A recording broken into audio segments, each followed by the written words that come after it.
Go sit down for me, please. Thank you. Stop making me look like Hassan online, please. You stop making me look like Hassan. Go. Go sit down. Go sit down. Mic check, 1 2 1 2 1 2 1 2. And Awesome!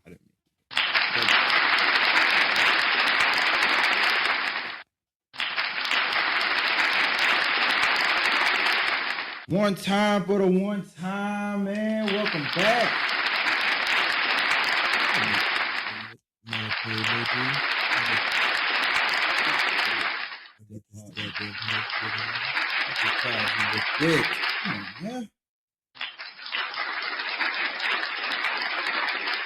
Every time for the one time, we do have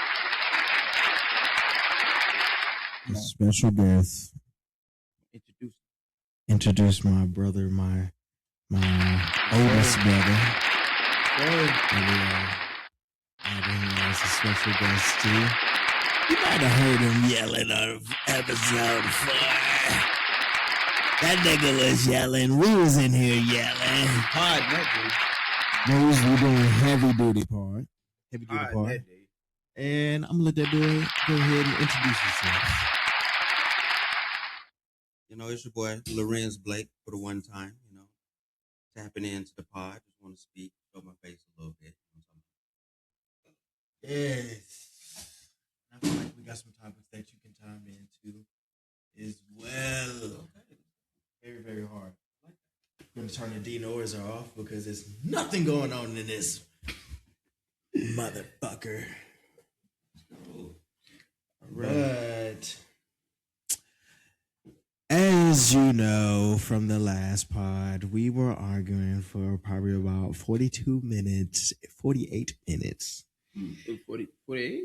It's about 48, 50 minutes on GTA.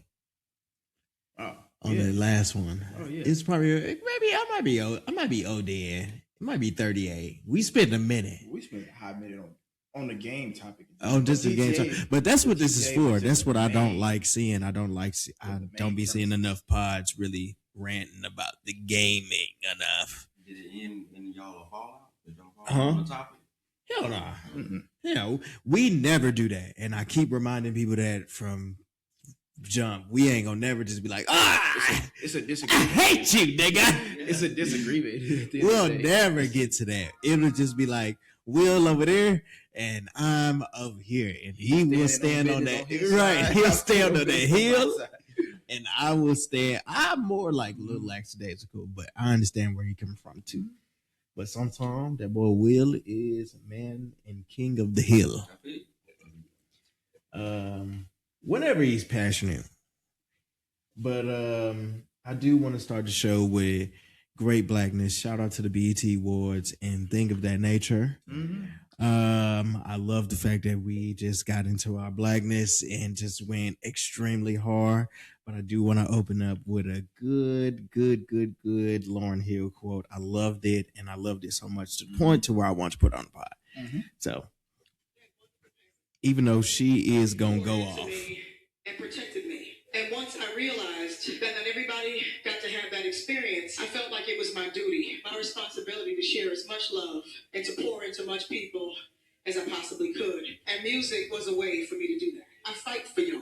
Everybody may not know about it, but I fight for y'all. And fighting for y'all is me fighting for myself. It's me fighting for my children. It's me fighting for my parents. It's me fighting for my grandparents. It's me fighting for my community. So all of us, we hold different things, you know? We hold different gifts. Someone else's gifting, I don't know, might be fashion, might be hair. It might be this microphone. But that gifting is very important because somebody out there needs your gift.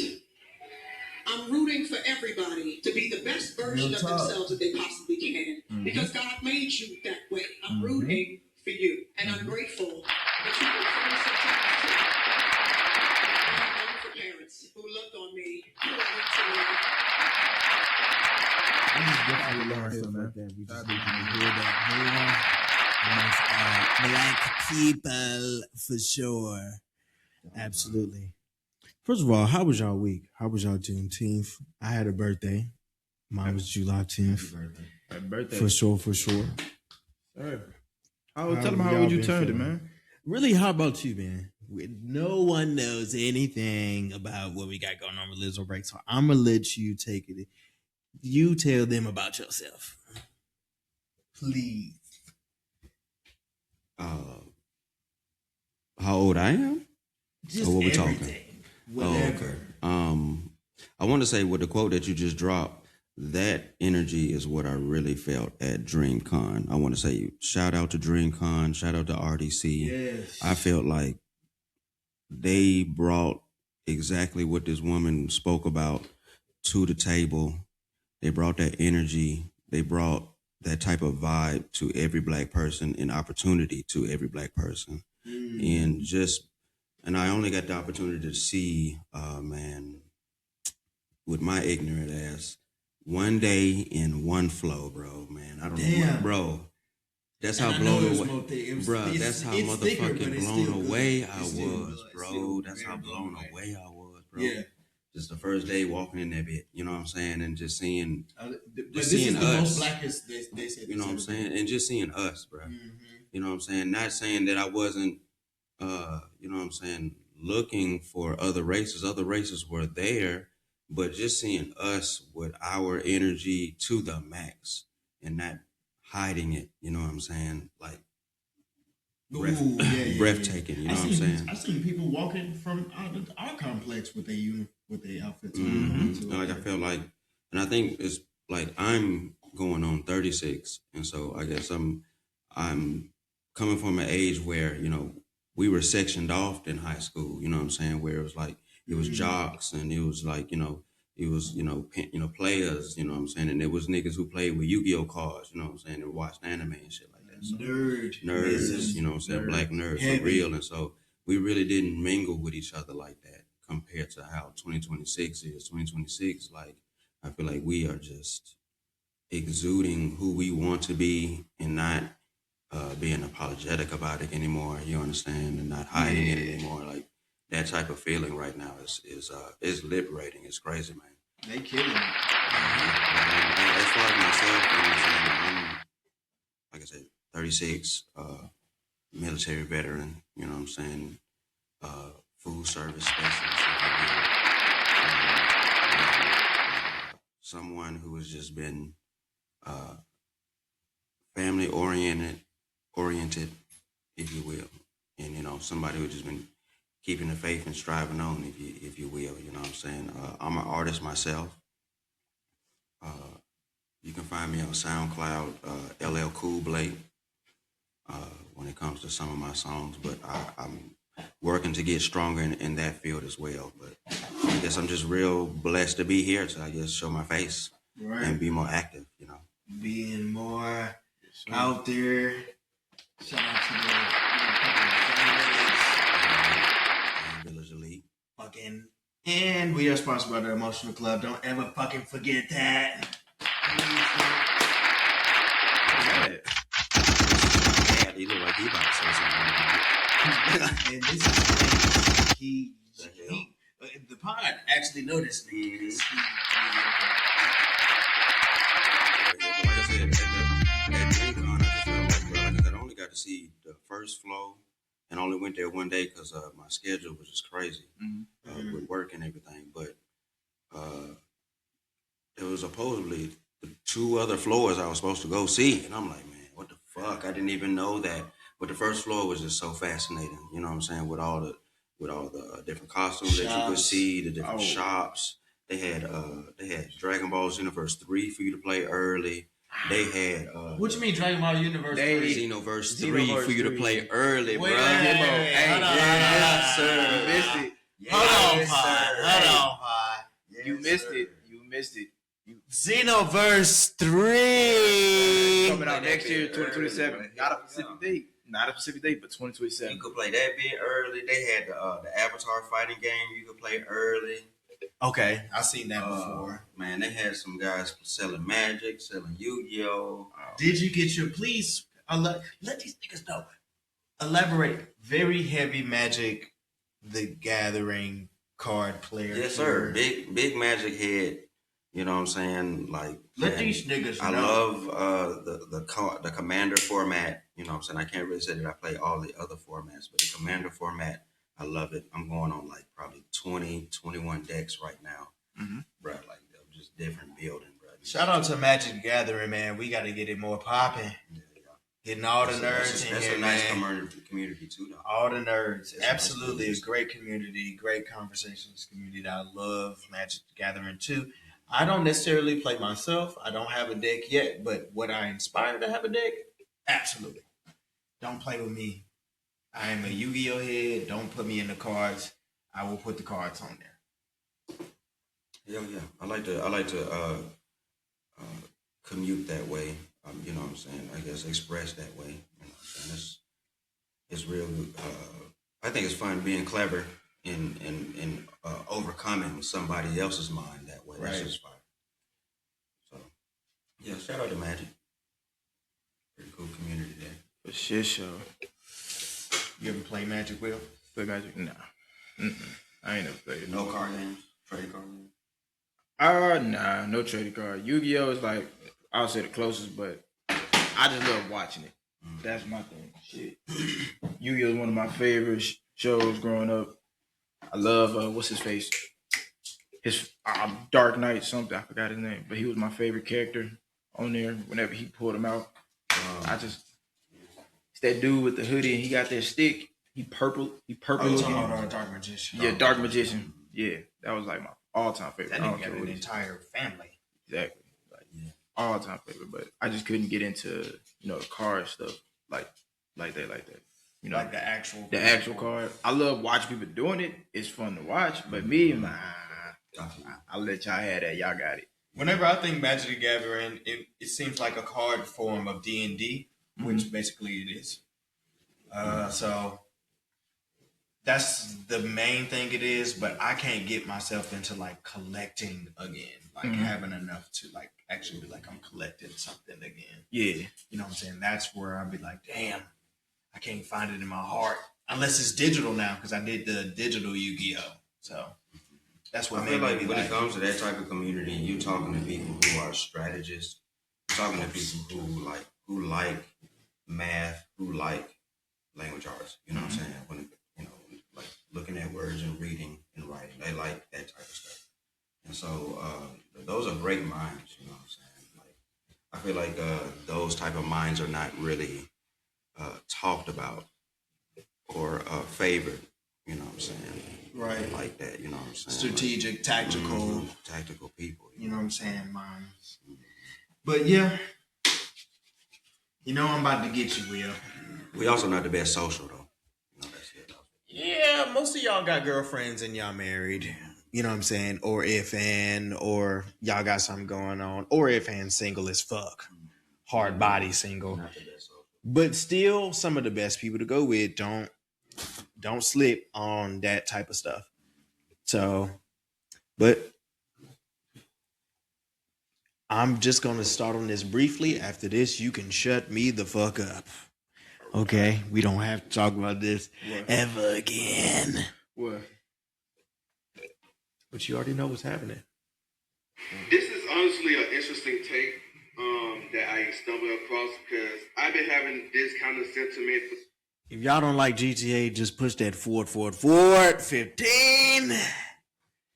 It's probably about to be on GTA just a little bit. What? Especially with another person here. Yes, just push that 44415 because it might be on GTA just a little bit. Just a little bit. I will make sure we will not overcome the show with No this. promises. Yeah, no promises. We'll get passionate. Especially you. Don't listen to this video and start getting in your bag. It depends on what he says. Yeah, honestly. Still, just don't get into his bag. Still. If my dog would go sit down, go sit down. But you make me look like a Hassan on this camera. Just zap the shit out of that. I did that once to GTA my for a dog. while. That nigga ain't speak to me. First of all, let me go ahead and say this right now. I personally will not be purchasing GTA 6 on day one release. Then don't. And I have like swear. reasons that Dante will disagree with, and that's cool. Disagree with all you want. It's your money. You already decided that you like the game. Get to the point. You want to get it. Go ahead and get I it. will say this dude sounds hella slow. When he starts talking, it's a little remedial. He's pissing me off. But he pissed me off as well. But he's like getting to the point. he's doing the mean. What does I'm Dante got to do with this? Dante was just saying, He has some points. you know what I'm Because saying? I'm Dante is on the same length of I'm on. Yeah. don't Dante, like if you don't like it, but he's on that separate premise. Don't make me feel bad because I'm buying I'm gonna it. skip to Be this in middle. the stars of this shit. But that's a whole nother beat. 'Cause Push it like I back. said before, Push it back. He I said am- nostalgia. What you talking about? Shit. Fuck that shit. Give us the online mode at lunch. Oh, I don't care. Oh. I don't care. If this nigga say he don't give a fuck, then bitch, I don't give a fuck. I don't give a fuck. The goddamn gameplay haven't even came out yet. Y'all don't even know what a fucking gameplay looks like. Y'all talk about dropping this shit. Pre-ordering this shit. I hope to God that this fucking game fails. Oh wow. Yeah. You, I just want y'all to hear we're not here to support. oh The wow. I hostility. want you to hear the. I hope the game fails. The No, hostility. last pod, I told you some people gonna buy this hoe just to be haters. And I want you to hear the voice. I know you don't care. I know you don't give a fuck. The about the hostility. game. I know you don't. Bro, just let it play. Cause what you said just made me mad. You're gonna buy it just to be a hater. If I'm the owner of GT, Like, if you I'm know- Rockstar, I see that shit. I'm like, Still, it don't matter. If you the dude who got it together and you made the game, trust me, I guarantee you don't care because guess what? And You you know- still bought the game. and you know what? I got a rebuttal to that. I got a rebuttal to his argument. Oh my god. Hold on. The God that this game fucking fails. Just so y'all niggas don't wake the fuck up. These companies do not give a fuck about your entertainment. Buddy. They taking advantage of y'all fucking nostalgia and shit. How they But that's a come whole on, nother Jesus beat. Christ. Because like I said before, I am looking forward to this game. Also, I just hate the sentiment that we are willing to So bet are you our looking backs forward to down it or are you just hating? You gotta pick a with side, fucking buddy. gaming companies, bro. What they saying is they want GTA. They don't want to support how y'all going about it. What do you mean That's how we going about it? What How does he they're mean? going about it. No. What does What I'm hearing, because yet again, I'm old. I'm not thinking from an old mind, or coming from when GTA was only the story and only this main character. There was no online. okay. Okay, You know what I'm saying? that's true. Okay. I'm coming from where it's like when I think of this game, and I keep it a buck. Mhm. I only play GTA for the story. For the story. For the story. Oh, yeah. I Never play it for the played story, For and I kind of stopped playing that bit after a while. If I had to keep it a buck, my friends will have to then say, "Hey, get on GTA Online."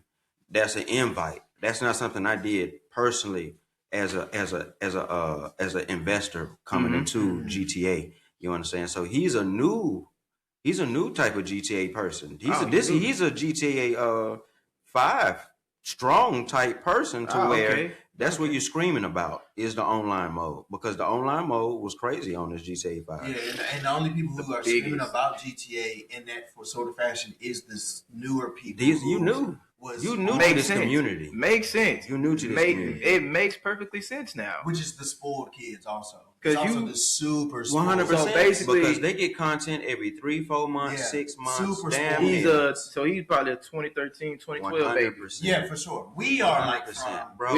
Have you ever played GTA? I played all of on? them. I played all of them. You played all of them. No, express yourself. We don't finish it. You said you play I all played of them. all of them. Finish expressing yourself. Have you ever played the top-down GTA? Top down, what you mean? See, Finish expressing yourself. there's a top-down GTA. Mhm. I think it's called GTA 1 and 2. Yeah. 1, 2, and then 3 is what everybody played as far as PlayStation 2. Liberty City, Vice City, San No, there's a Andreas. 1 and 2 though. Oh, well, GTA 1 and 2? Just Grand Theft Auto. And it's ain't on. Period. It's not on no. Ah, It's okay, not on okay. no It's system. not on no system. It's Nothing. on- it's on It's just on PC. your computer. It's on PC. PC. It's just And what on he your- mean by top down, you was looking down Yeah, at top the down. at the character Oh, okay, I see and what the you mean. cars You was see the city like from these little above. cubes. Cause I'm thinking it started from Liberty City, Yeah, and the Vice, best- and San Andreas. I'm thinking No. those. Like the whole. I think the whole was on Game Boy. I think It was that on Game Boy, I think too. that format was on Game Boy Mhm. as well. It's on Game Boy, but they transferred over to PC. But Mhm. you see Grand Theft Auto from top down. You Mhm. can't necessarily get prostitutes and stuff like that, but you can still do pretty much almost everything Mhm. from the top down. Mhm. And like the fastest car was like the Z car. Yeah. You know, at the Z at the time. Mhm. But that's where I come from as far as like GTA. GTA is just like get on here and do crime that you can't do in. I also feel Yeah. like we were You know. we were at a young age to where we wasn't comprehending that there was missions on that game as well. There was missions on Yeah, that. there was bitch, missions but on that I just game, never. but that's not like that was a also expressing a time where that was like computer lab. yeah. Where we went to computer labs and we jumped on computers and there was a whole bunch of games on there, including that one.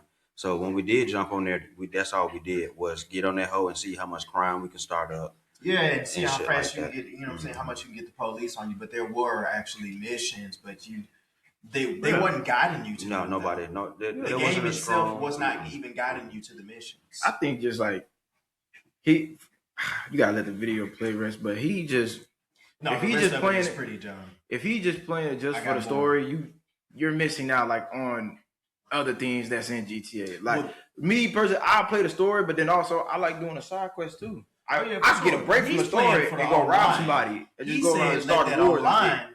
He said let that online drop immediately. Yeah, he That's wants that not- alone drop to drop. It's not a good business. If move. you paying this much amount of money and you ain't showed us no gameplay and you ain't in the pre-order, it's really. He was saying, I don't want to play the whole. It's 9 minutes. Like, we ain't finna listen to 9 minutes of this nigga talk. They didn't show us no online.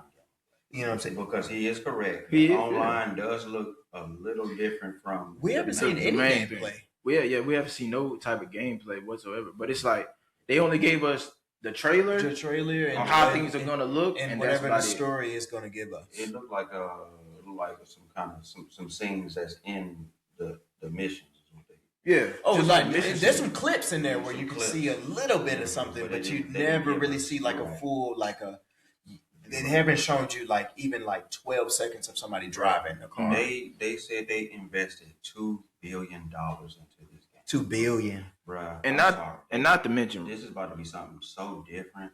I don't even think gaming is going to be the same. This is going to be something that's going to change a lot of people's games. It's going to change a lot of people thinking of how this is how I want my Game to investors to interact with Yeah, my right shit. there. Bruh. Like, right there. it's about to change a lot of stuff. I'm gonna get GTA into the. I say Okay. GTA is fin. GTA when it drops, it's gonna be a good thing, but it's also gonna be a bad thing. Oh, it's going to be catastrophic. Good thing is they're setting a standard. If I'm gonna take this long, what GTA 5 dropped just the game by itself 2013. 2013. The online version of it, when did that drop? Probably October 1st, 2013. So they both dropped like in 2013. Mhm. We waited approximately, what we in 2026? 13 years for this game? I was a freshman in Yeah. high school. Kind of type shit. Just like, bro, we waited 13 years for this game to drop. They've been teasing that shit since 2020, 2019. We've been knowing about GTA 6 like since it was just rumors, but now we're finally getting it. Matter of fact, we were supposed to get it last month in the May, but they pushed it back to November because they were like, we got to make some more changes. Which is Just good. let them do what they do. It's not even more changes. Let them- They added CD Project Red to their formula, which is good. And they put more emphasis in the graphics because I've seen the graphics No. from 20. No, I've seen the graphics from In the 2020. engine. Yeah, in the engine because the graphics are way more CD human Project like. Red just changed their engine. That's what they was gonna release it without CD Project Red help. But then they did the credits on Cyberpunk and they was Mhm. like, nah, we need some of that. We need some of that. Mhm. They absolutely do, because if you would have what YouTube is going to do is when you put your game out and you don't have that, they're going to start doing comparisons. But if you got both of them, you got both parties in there, they're going to add what they need to add to that hub. Okay. as far as that. That's why I was like, I'm glad they waited because they ended up getting CD Projekt Red. The creator is a black dude. This nigga is like the creator of Matrix. He is. I He want to is say a really that's, smart that's guy. big that they work with, that they are working with each other. That is true. That's probably one of now I can say this is going to be the biggest game. Because he has such Man. a big thoughts of what he wanted with Cyberpunk. He has so many big thoughts, and I don't think he had the right budget or He the couldn't even do everything. development team to put those ideas out. But with this GTA, definitely Rockstar definitely got the It's endless. They And not got only it. that, whatever comes from CD Projekt Red next, things like that carry over. We had the same thing happen for Monster Hunter when they got help with what was the engine that they got help with before? Oh, Horizon Zero Dawn. Horizon Zero Dawn people, they collided together Yeah. and made Monster Hunter way bigger a thing. And when they got together, their engine just become bigger. And after Monster Hunter was done with their game, they transferred their engine, whatever they data that they collected from there, and transferred it over to the next Horizon Zero Dawn. Mm-hmm. And then that's why Monster Hunter and Horizon Zero Dawn both got phone games right now. Yeah. Because they start just colliding up together. So I just feel like it's gonna be an amazing game. I'm gonna get into the next clip before we start going into it. And I also feel like why I say it's gonna be a bad thing too. I think it's gonna put a battery in certain games back. Oh yeah, everybody. They're gonna probably try to follow the same method, but they're not gonna get the same results. Oh, not as I think EA Sports college football dropped, and they was putting a paywall behind an offline on an online mode or offline mode for Dynasty. It's for football or something like that to level up your coaches. It's like a paywall. Wow. To his rebuttal on that, people in the gaming community, especially in EA Sports, they was like, "We not rocking with this." Right. They projected to sell like a lot of it on first day. Everybody was like, "Yo, give my money back." Nobody really bought it. Then they came out a few weeks later. Hey, we saw that y'all was pissed off, so we made the change.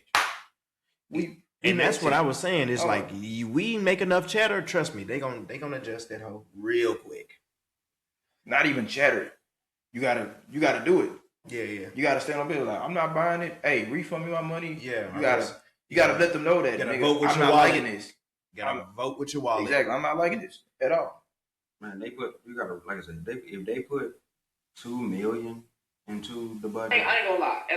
Of the last game, putting $2 billion into this one, bro. I have no idea what that even looks like. It's gonna be good. What the fuck does that even look This like, is my gonna take boy? up people's time. Even though $2 billion is worth it. If you ever seen the Rockstar campus that they make this game on, Man, you literally that whole crazy.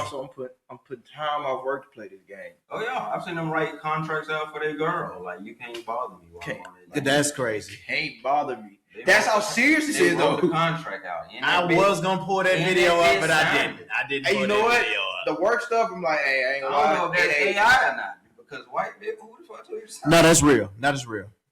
Some that is real. Hey, I ain't gonna lie. But y'all do know that boy So Illuminati. Shout out to the boy So Illuminati. Don't want to say nothing bad about him. We love him. Feel over with your here. soul in the building. Gazer. Gazer, the old fucking G of this shit, man. Oh, I miss YouTube days back then. For me, it is whatever comes out of that boy's mouth is probably going to be facts. So I just let him play just a little hot 2 Probably seen a minutes. clip of what you about to play. It is about GTA.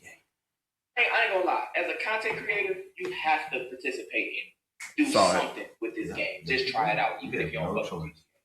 Because it's gonna grow you drastically. That you But lost don't- money if you don't put I'm your trying to tell name you in this. that algorithm. Some Pause. niggas, y'all are perfectly fine Pause. right now. Y'all completed it. We said it the last part. Didn't I know, but from what he said, any small streamer like myself, spam GTA. I'm talking Twitch, about YouTube, TikTok, OD, Spam it. nigga. spam it. Because GTA, it's about to make a lot of people some money. Some money. Just for And that's mentioning why they their spent $2 name. billion, For though. mentioning It's their name. about to make a lot. That's a part of the $2 billion. It's like, nigga, y'all finna get this paid. back. Y'all finna get paid. And if you By how good this whole make the look. content, Oh, boy. How many people just finna fall asleep on GTA and just had that whole playing? and that and your character just sitting there And don't, and people having clips of that. boy, this play that shit. We about to make some money, boy. It's gonna get crazy. It's gonna be crazy. Shit, but y'all ain't gonna know how to snap out of it.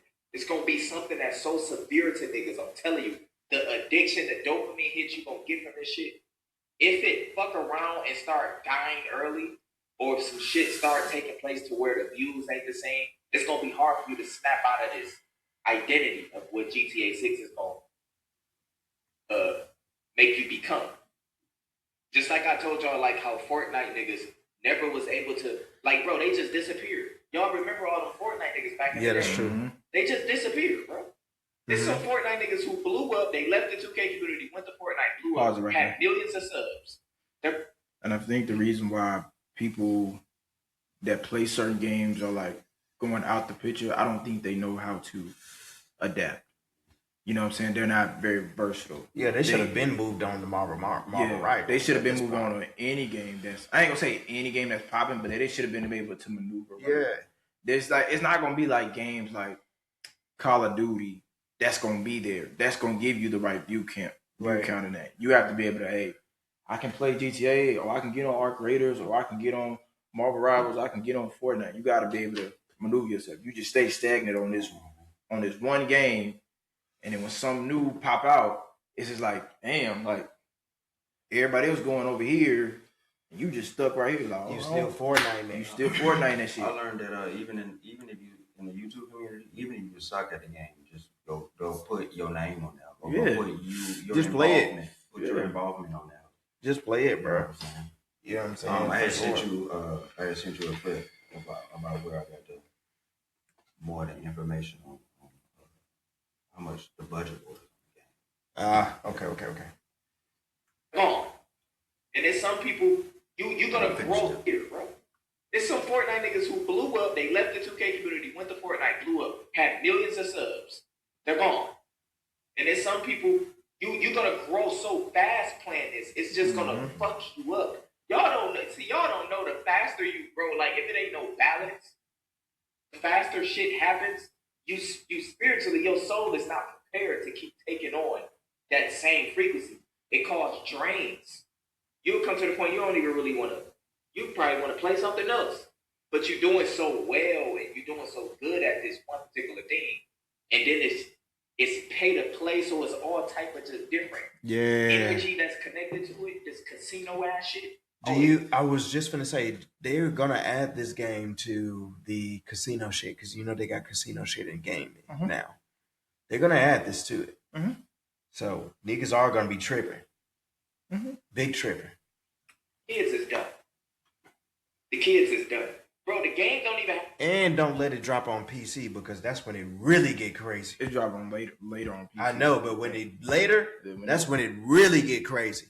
Now you got T Grizzly shit going and all that going. I heard they gonna put a crack on that though, because I heard Rockstar. Yeah, they not Rockstar gonna let them get their shit off like that. Them niggas was making movies over there. Rockstar don't like GTA RP. Like, Yeah, they don't so like that They shit. was like, nah, That's a whole nother game. It's literally a whole nother game. basically, and then GTA. they ain't got their names out to you. I can't get paid from it. What is the Shut down. They do not like that shit. I don't even know what the fuck gens be in. They're done. Might as well forget it. Mm-hmm. Everybody is gonna be on this shit, and I'm telling y'all right now, be prepared, bro. That shit. And That's all you're gonna see on TikTok clips. All that is basically GTA clips. All that. If you either you gotta be two things: good at the game, or you gotta be funny as shit. If you ain't good at the game, you gotta be your commentary gotta be funny. Yep. Gotta be up there. So I said some of these people gonna be so good at it. You're gonna be able to go AFK and just go to sleep, like maybe Casanata or something like that, or for each game. something of that nature. As you can see, Vice City had a $5 million budget. San Andreas had a $10 million budget. Grand Theft Auto 4, $100 million. That's a big ass jump from $10 million to $100 million. Exactly. And then Grand Theft Auto 5, $265 million budget. And then Solid Grand fucking Theft film. Auto 6. I want to let y'all know on that 5, they made that back times 10. 6. Not to make a $2 million game. Hell yeah. And then on No, fuck the next game. top, no, look, Fuck the next game. I'm not even talking about the next game. You see how much that game cost when they drove drop? Yeah. We talking about before this whole drive. Let's say 4 years ago. They made that money back times 6. Yes. But imagine making millions off the old GTA with no online mode, just strictly based on story. Just strictly based on story. That's just. Then you get to 5. They see that everything is kind of changing. Online's kind of like taking off a little bit.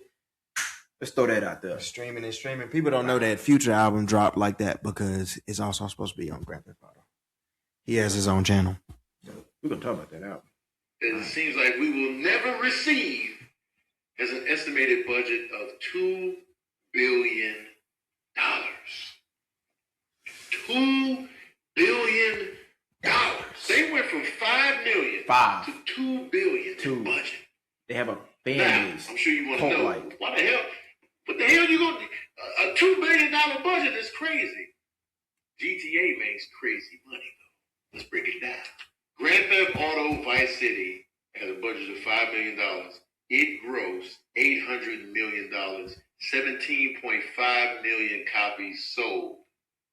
So $5 million budget, $800 million gross. We not talking about microtransactions. Pause that. 10 million. And you know what's crazy? And we're not talking about microtransactions. You know what's crazy? I did some research on the pre-order sales for GTA 6. Sold, I think the $100 copy sold at least, rumor, 39 million copies. That's the GTA 6? GTA 6. The one that ain't came out yet? The pre-order, that's just the pre-orders. Oh, wow. Oh, yeah. And that's like a B or two right there. So you made that back off pre-orders alone. I'm like, oh, let them finish, but Jesus Christ, boy, this, Bro, they making it back. The ticket sales for Doomsday will come out on Monday, bro. I know we won't be able to see that the first weekend. Now that they come out on Monday. Wait, you talking about the trailer? The sales. You can buy a ticket on Monday. They're dropping the trailer on the 25th too. Oh my god. It's gonna be Spider-Man. Hey, Hollywood and technology and the big niggas, they ain't made some bread over there. Hey, 2026 is the year of video games and movies. We got Spider-Man dropping, and then you got putting in a theater of Endgame, but they switching it up because they're making ties to Doom. Yeah. That's dropping in December. They making us buy it again. Oh yeah, you get a chance to see Endgame again in the theaters, and it's gonna be 4D though. Revamped. But I ain't gonna lie. We can go 4D. I ain't gonna lie. That it wasn't 4D when we had it. That didn't have 4D when it dropped. I don't think. Maybe it might have been low. It might have been low selected. I want to say studios. There wasn't a lot of 4DX theaters back. Yeah, back then. That's what I want to say. They were there. Yeah. Let's listen. Tony Baker. Shout out to the boy Tony Baker. $1 million budget, and this happens to be my favorite Grand Theft Auto game to this day. $1.5 billion gross. Sold over 30 million copies.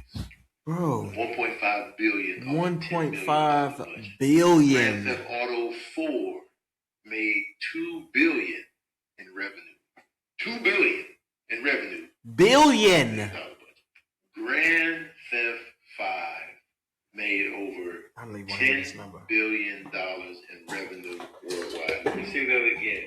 Pause it for me, Blake. You can pause it for me on my phone because wait a minute. So now we know why it took 10 they didn't even spend that much money to make GTA 6. 10 years to make, bro. Because you don't need them. You don't have to make one. You didn't have to make another one. You didn't have to make another one. You sitting on 10 billion in revenue They alone? could have fed this online for another 5 years for you dummies. They sitting at the house like this, bro. GTA Online. Because that's how dumb we are. You could have. I'm telling you, you could have fed this online for another 2-3 more years. And then people would have bought that. Bought it. No problem. Bruh, it took $265 million. They made $10 billion. And we're not talking about the new money that we just talked about before this nigga said this money. Bro, I wonder how much they made off online. Whoever's kid is one of their kids, boy, he literally does not worry about anything. Bitch, my company makes $1 billion in revenue. got $1 billion on a game coming. You I think can't what? I can't even imagine how many kids got their goddamn parents' card locked in. Oh. Oh my God, the And accidents. they went accidentally crazy. Oh, no. How many times did that happen? It's so many. bunch. Throughout It's a lot. America. A bunch. Oh my! It's hundreds. God, bro. That's why they got $10 billion. That's why they got They got $10 That's billion. why They they have got a $10 billion. Rockstar got a That fan is a base. percentage. Boy, them kids from my time, These niggas be hustling on Reddit on that bullshit Boy. and everything, bro. That's so crazy. That's you too made much $10 money. billion off the last GTA. You All put I out. know is y'all better not have that next Red Dead looking the way y'all had it. I just heard how much money y'all make. You didn't really fucked up. Nah, fuck that. Nah, fuck that. Give $4 billion to Rockstar, whatever the fuck it is. The red one, not the orange one. I've been hearing in the grapevine. And we didn't even do them numbers because I know that's a B. I've been hearing in the grapevine they just gonna re-release that game. They gonna report. Blake, it. I'll whoop your I ass. know you are. They just gonna report. I'll it. jump on you. Because Yeah, put niggas out of business, dog. if I'm not mistaken, We that didn't, last but we Red also Dead didn't is do a- no numbers over there too. That's money over there too. Rockstar letting that shit go. Rockstar letting that.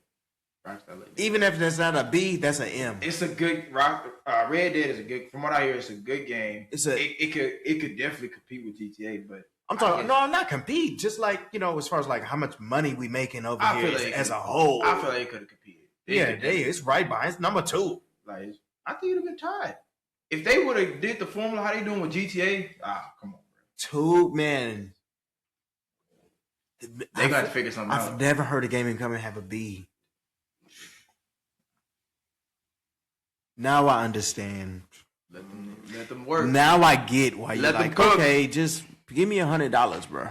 Let them cook. Because they gonna cook on your ass. Let them cook. And they'll cook for 13 years for $100. And that's a good enough. They That's scapegoated. They That's a good they lowered enough the price amount on of that. money. They lowered the price on that. Guess how much college football 27 costs? now I'm probably with you as far as like they lowered that They lowered price. it. Bro, college football 27 costs $134. 134.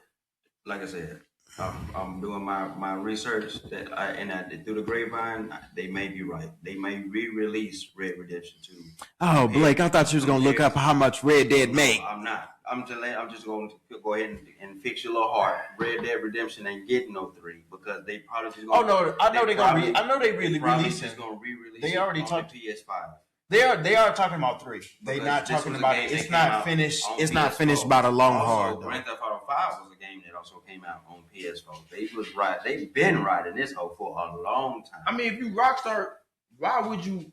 What's the rush of making? I know they was gonna give us a PS5 and PC version of Red Dead. I know that.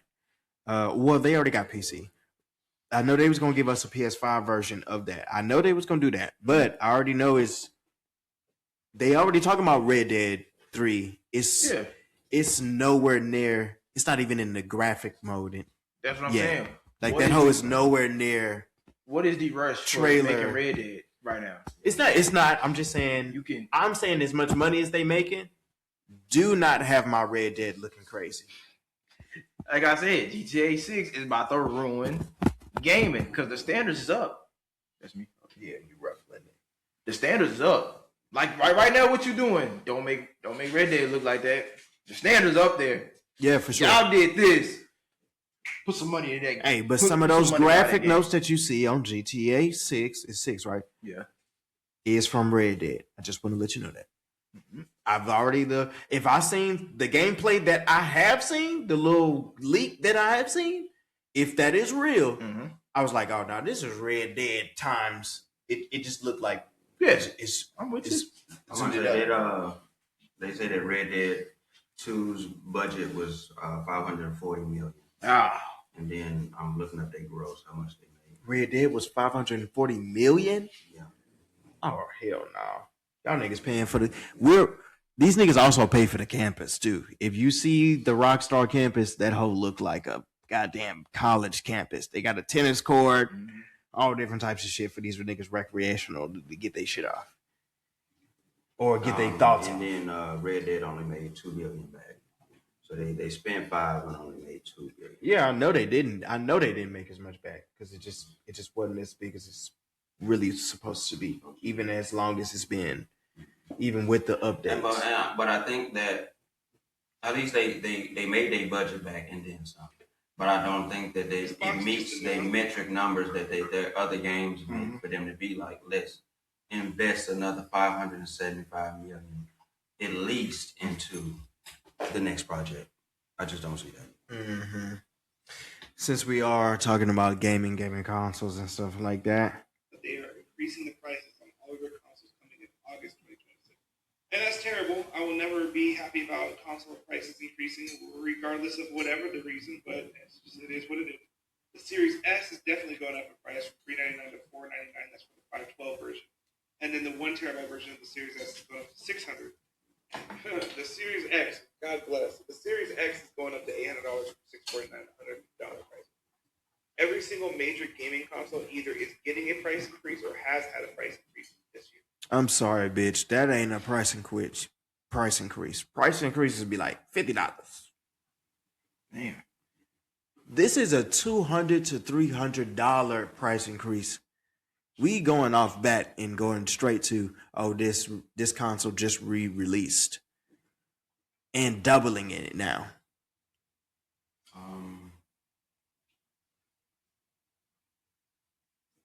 There's a few things that I feel like is alarming with the increase in the pre-order of things.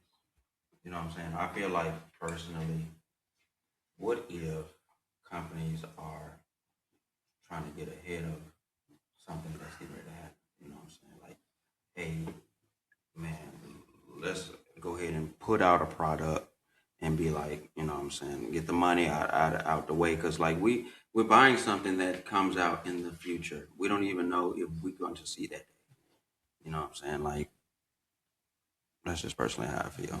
Like, when it comes to GTA or when it comes to Avengers Doomsday, like, we all speculating what's going to happen, or we all speculating, like, how good this movie is going to be. We're not even sure if we're going to be able to see that day. You understand? Like, I feel like with this summer alone, bro, I just seen a lot of deaths. I've seen a lot of people in accidents. I've seen a lot of other people going through loss. You know what I'm saying? I just feel like, you know, we got to really count our blessings. You know what I'm saying? But how do we not know that these people are taking advantage of our foolishness? You know what I'm saying? In our eagerness for a product. You know what I'm saying? Like, what I will say is that we are going through a time of, just like COVID gave us a stronghold on streaming and stuff like that, it just don't have the blanket of COVID no more. Now it's actually just like how we move into 3G, 4G, 5G. These companies are moving into another upper echelon because, number one, we are talking a lot on the web. Since we talking a lot on the web, it's making them go, okay, let me show y'all, stop playing with y'all. Because there are PC players and console players.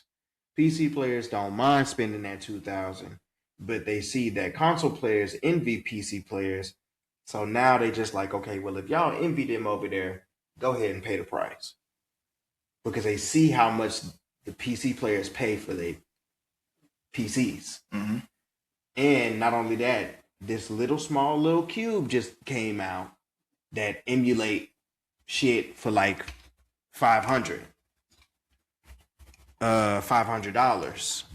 And that shit is at PC level. Steam machine? Or not the Steam machine too, but that's like a handheld. But more of a, is that whole coming off?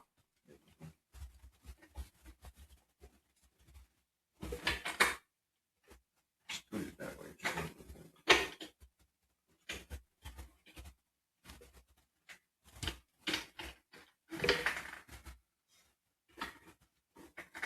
Yeah, keep going. Basically, they seeing the numbers between everybody, and they like, okay, they'll actually see they'll actually pay for it. We just been on console shit this entire time. We've been competing with Nintendo and Microsoft, and really, our competition is actually PC. You can't. But Console then you can't they- compete with a PC. Console. It's console got like console is just like the easy formula of everything. They got everything. They're gonna have everything. It's True. It's no beating a PC. But I think they gonna release PlayStation 6 and future consoles very fast because they already have them ready. As far as like, shit, they just want a PC. We can give them one. I also feel like they getting ready to probably put us through another goddamn act of COVID to where, you know, we can't go to work no more. That's why these things is expensive. Like when that thing when COVID did happen, bro, a damn Switch was expensive as fuck. Some of the games was expensive to get. And like I feel like I said, how we don't know these people getting ahead of that curve where they already know these people getting ready to shut the businesses off and X, Y, and Z off, and we're only limited to devices. You know what I'm saying? Like, so make these devices expensive. Like, that's how I feel. Like, Business. As much as I want to look into it like that, we can't. I want to look at it as a marketing thing. I would love to be like, oh shit, we gearing up. Because I feel like this isn't by demand. Ain't nobody demanding a PS5. Everybody got one now. So it's like it's a slow demand. It's actually a lot of people who actually still don't have one. There are some people that and now they're utilizing it, saying you actually took too long to get one, and now you got to pay $1,000. Very true. There are some that only have a PS4. You are right, but I feel like anybody who definitely wanted the PS5, they got one during that curve. You know, when it was low. So I feel like, you know, you should have got yours when you should have got your shit off. That's what it really is. Like as far as like when that hoe was 500, flat. I got mine for $494. You know what I'm saying? Yeah, when that hoe was 500 flat, you should have got your shit off because and when you let's say when you booted up your PS5, you should have also been in like. A lot of people don't be thinking about this, but you should also have been seeing where technology was going. As soon as you booted up your PS5. When I first booted up mine, like, because all my friends had their PS5 for me. I was still on the one with the PS4. What they was telling me, bro, this shit different. This is different, bro. Not your PS4. It's like, oh, okay. I'm pressing the home button. You got all this extra at the bottom. You can control your mic from here. They got their own personal mics now. Where it's like you can volume it the way you want it. Yeah. You can. It's a lot of things you can do on a PS5 where it's like, I see the direction you are going with this. And if you're a business person, right, and you just that's what I really you just got to sit back and look at what the world is coming to. You just like, oh, so this is where it's trending to. This finna jump. Hey, let's make this and let's put that in there. Sprinkle a little bit. And we're gonna introduce it slowly, you know, in the 5. What we got slowly. And if y'all get a good reaction from it, okay, it's definitely gonna be in the 6. They got that report. Not only that, how many people are buying games strictly just from their PS5 once they got their PS5? Exactly. You just buying it. You're not going to GameStop. Exactly. So same thing we talked about the last time. That's what I'm saying. You know, ties it right back to the whole disc and digital thing. Even GameStop do that though. GameStop changed their whole gaming formula or they formatted their stores because now it's more merch. They sell merch more than games. Merch in a code. Yeah. Merch and anime stuff. Anime. Bro, I remember back when I was a kid when they had like a whole bucket of games like how they did when they used to Walmart used to do with movies used to throw away movies. And subscription to Game Informer magazine. Like, what is PlayStation this? 1 has games in the bucket. Yeah, like these kids don't even know. Boy, my mom it took my mom years for me to try to get let me finally play GTA. When I first saw it, I was like, what is this? Put it back. You ain't playing that. Damn. But when it came to GTA with us, we didn't necessarily care for it on our own consoles until it came to San Andreas. Yeah, San Andreas. When San Andreas came out, because when it came to like Vice City and Grand Theft Auto 3, I played it, but I didn't buy it. This was something that other people let us borrow. But that San Andreas was something we bought with our own money. And I never forget it. We had to get somebody from across the street who was older to help go buy that bit at the game store. Yeah, we did. We had to ask him, can you go buy that bit for us? Yeah, bro? come and buy it with And us. he bought it for us. And, bruh, Grand Theft Auto San Andreas is the only San Andreas I know I bought like 4 personal copies of that. I was finna say 2 or 3 copies. Yeah. I bought 2 or 3 copies? Yeah. Y'all remember the price in my on it? lifetime. 60. Oh, well, it always went down. 60. Yeah, the price of it always with San Andreas always went down, but it started at Because $60. it was, it's an older game. It started at $60 when it Yeah, first started. right. For sure. We got that whole When it first drop, dropped. first week, within the I'm first talking week. about going to high school and talk about that whole, bro. That shit was different, bro. Yeah. It was a crazy game, man. Some people wanted to come to your crib just to be like, no, he has San Andreas. Yeah. I'm going over to his house today. Man, So we it's really epic. evolved as just a world, but like That was a midnight release, sir, That's too. right. That's Just- when we got the midnight release.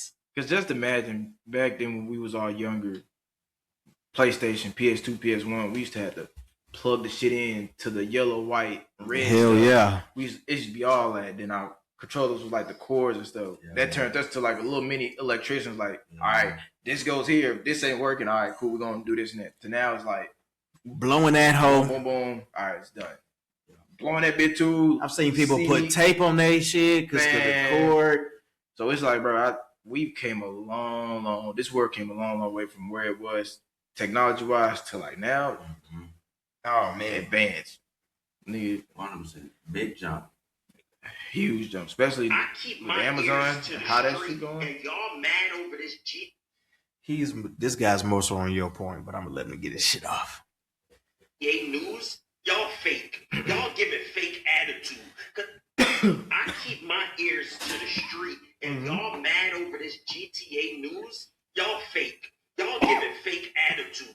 Cause what I'm hearing people mad at, they charging $100 for the Ultimate Edition. $100 ain't even a high markup for a deluxe edition when games is out here charging $150 plus to play the games 5 days earlier. So that is a huge difference than whatever GTA is bringing to the table off top. And then once you pay that $100 to get the exclusive content we talk about is a damn barbershop, a mod shop. It's all cosmetics, so that's what I'm pissed off about. Well, y'all It's talking more about than that. cosmetics. It's more than that. You're getting gun shop. You're getting some the new cars. You get new cars. It's like it's more than just cosmetics. You getting something out of it. And also, you get $1 million. You get $1 million off when the online Just shit because drops. somebody work at a GameStop, they supposed to get I the still game wouldn't bitch 5 about it, days though. earlier That's what I'm than saying. all of us. And start leaking the ending on our timeline. I ain't trying to scroll through Twitter and see the fucking end. That's what I didn't. GameStop I game. wasn't thinking about And that. then people also mad the physical copy ain't gonna come with a disc. Nobody want the game leaked early. Wasn't Just thinking about because that. somebody work at a GameStop, they supposed to get the game 5 days earlier 'Cause they than do. all of us and start leaking the ending on our timeline. I ain't trying to scroll through Twitter and see the fucking ending. I ain't trying to see that shit on TikTok, It makes sense. Instagram, whatever. That makes So- perfect sense. Facts. because you already know They people want are everybody trying for it to I come got out the- equally. Get you the This is what game. companies do. They got a team. And I ain't trying Yeah. to hear none of Pause that. it. You That's had probably- physical That's case. why I say when if this was came out on disc, you know how long of a line that would be of people getting it, then sold out. That's kind of what you want, but not at the same time. Yeah, because now people not gonna get the game because they gotta wait till another disc come out. And how long that's gonna take? They gotta make another disc, then they gotta ship it. You know how long shipping gonna take? And then when it finally gets there, you have to plan this shit out. Be at that store early as shit. You damn near gotta camp out in that motherfucker. Not only that, you're gonna save billions of dollars of distribution. You don't have to do no bodies of distribution of your game. It's all digital. Digital. Huh. And everything is safer on digital. You save billions of dollars. You don't have to get not one person to grab a game and put that hoe into an assembly line, put that hoe into a box to ship it somewhere. You don't have to get not one body to do that hoe. Not at all. No factories are even in place. And it's safer. That's why I was like, it's safer, cool, but in we talking about business wise, I just saved $1 billion because you know how many distribution factories I have to start contacting now. Especially if they find out you're a rock star and they look at the numbers you made from your previous GTA. They might start upcharging your ass. Like, yeah, go ahead and give them empty them pockets a little And bit. then you don't want to be in the middle of these tariff situations to where you actually paid $150 for your Exactly. game. You don't want to go You do don't that. want that. So they really saved you from a lot of different shit. So they just like, fuck it.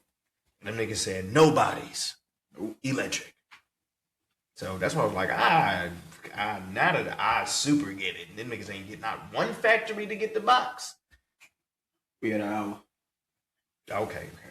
You gonna get the map, the damn booklet, but you ain't getting no physical copy. Ain't nothing earlier than anybody else. We all on the same playing field. I don't understand how anybody mad at that. I'm understanding they should be releasing that disc weeks or maybe even a month after the game already been out. If people really want their hands on that disc that badly, come on, bro. That's fake outrage. Them non-enterable stores for people that pay $80, there are open world games with non-enterable buildings. Get used to it. I feel like the outrage is coming from people who already never played played video games with who stores first time and playing GTA is from 13. It's the same old people. And it's motherfuckers who just broke. That's it. They just try to make you feel bad. Oh, you gonna spend as a grown man, as a grown woman, you gonna spend $100 on a game? I Yes. was about to say, with the $100 thing, I have personally, when it comes to like Mortal Kombat's, I bought the Ultimate Edition of those. Those Yeah. were $100 just because they came, but they also came with other things. So, Yeah. you know what I'm saying? But so I'm not shy of spending $100. I thought they was gonna be like $150, like on some. That's what I'm something saying. different, you know, We 120 or something. we got different, we got you know? lowball. Yeah. They saved us like just 108. It's even I think Sony didn't even like that. But they said that's for the ultimate though. So Yeah. that ain't even for the standard edition. You know, standard edition It's sound like like it's $80. going 70 or 80. Yeah. So it's like I don't see nothing wrong with that. Bro, I heard Sony said they didn't like the pricing for GTA and they wanted to up it, and they was like $108. I don't see nothing wrong with that. I feel like games have always been $60, $55, $60, $70. They've always kind of been that. Even even back in the day for Sega used to be the same thing. Them games was not cheap, bro. But I think them $60, $50 days gonna be over with because the more everything is starting to change. Oh yeah, they're getting bigger to make. It's costing more to if you're make. looking at these budgets and these expectations, Especially for the game us. that you guys are expecting to get in the first place. Absolutely. Remember, we're not talking about a fresh new game with a fresh new storyline. We're talking about something that's like y'all have a crazy high expectation for this storyline and all different types of stuff, plus the online, plus you know what I'm saying, all that other stuff and getting that together, like cosmetics on. We don't even know how hard they finna go on online. Bro. That hoe can take over your complete life. Folks, like I remember people back when 2019, people were saying like, oh, when GTA 6 dropped the online version, we should be able to travel, use the planes to travel this and that way. Oh, and they're probably like map. Yeah, from map to different maps. That map look crazy as fuck. I don't know if that's real. I don't know if that's real or not, but if it is, the game disc. Yikes, boy. Yikes. I'm gonna get into this next video, guys. I got more to show. I want to get off GTA and gaming. All right, let's go. 2 days. That is all it took. PlayStation announced it is killing the game disc forever. Gamers erupted. A petition blew past 200,000 signatures.